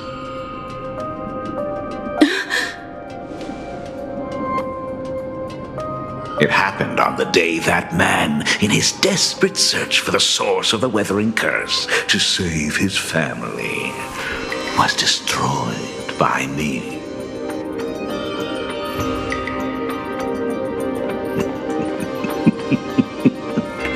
That year, Himeko was 6. At her mother's funeral, she met her father for the first time. You are lying. I have told you only one lie in all these years, my dear daughter. Nice to meet you. I'm your father, Ryusuke. All that effort. All those years spent by my side. What are you really planning? Even I find it hard to tell what goes on in this head of mine sometimes. But now, as I look at your face, at that exquisite expression, it all makes sense. I had so much fun playing a father. And the best part, that was not even the most fun I have had today. Hey, can you hear me? Someone who looks like a Supremod just showed up at the tavern. We are under attack by Asai Pramet. Don Hung and I will do everything we can to cover Yao Guang. I've played along this far, so why not make it interesting? Let us add a dash of red to our little opening act. You have proven your theory by tearing off the mask of Ryosuke. As a courtesy, it's now time to strip away your disguise. The ugliest lie of the Trail Plains. The truth that has been hidden for 15 years. When the Phantom Moon is full again, I will be there as I have promised. I will come back with so many stories to tell you. The girl looked up at the stars, but in her heart, she was terrified of setting out. She was afraid of the universe, and even more, she was afraid of the weight of responsibility. In the end, she left her wishes to someone else. As for her, she chose to lie in a grave and stay in the Arcadia forever. Ryosuke's daughter Himeko is long dead. When she saw how vast the stars really were, she ran away. Just as the Trailblaze will always converge with the destruction, culminating in awe-inspiring obliteration.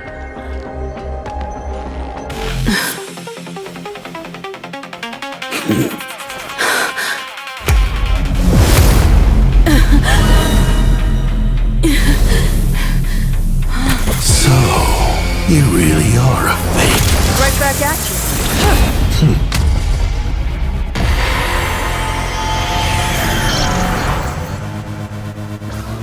O denizens of this Arcadia, lost in its splendor, once I beheld the Astral Express rise again towards the stars here. Since then, you have known 15 long years of unbroken peace.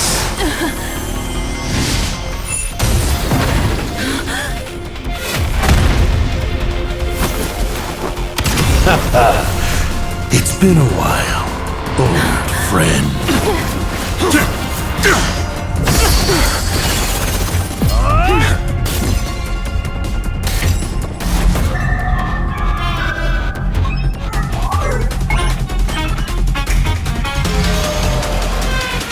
For 15 years it was Asai Pramet, who delivered every promise of beauty to this Arcadia in advance.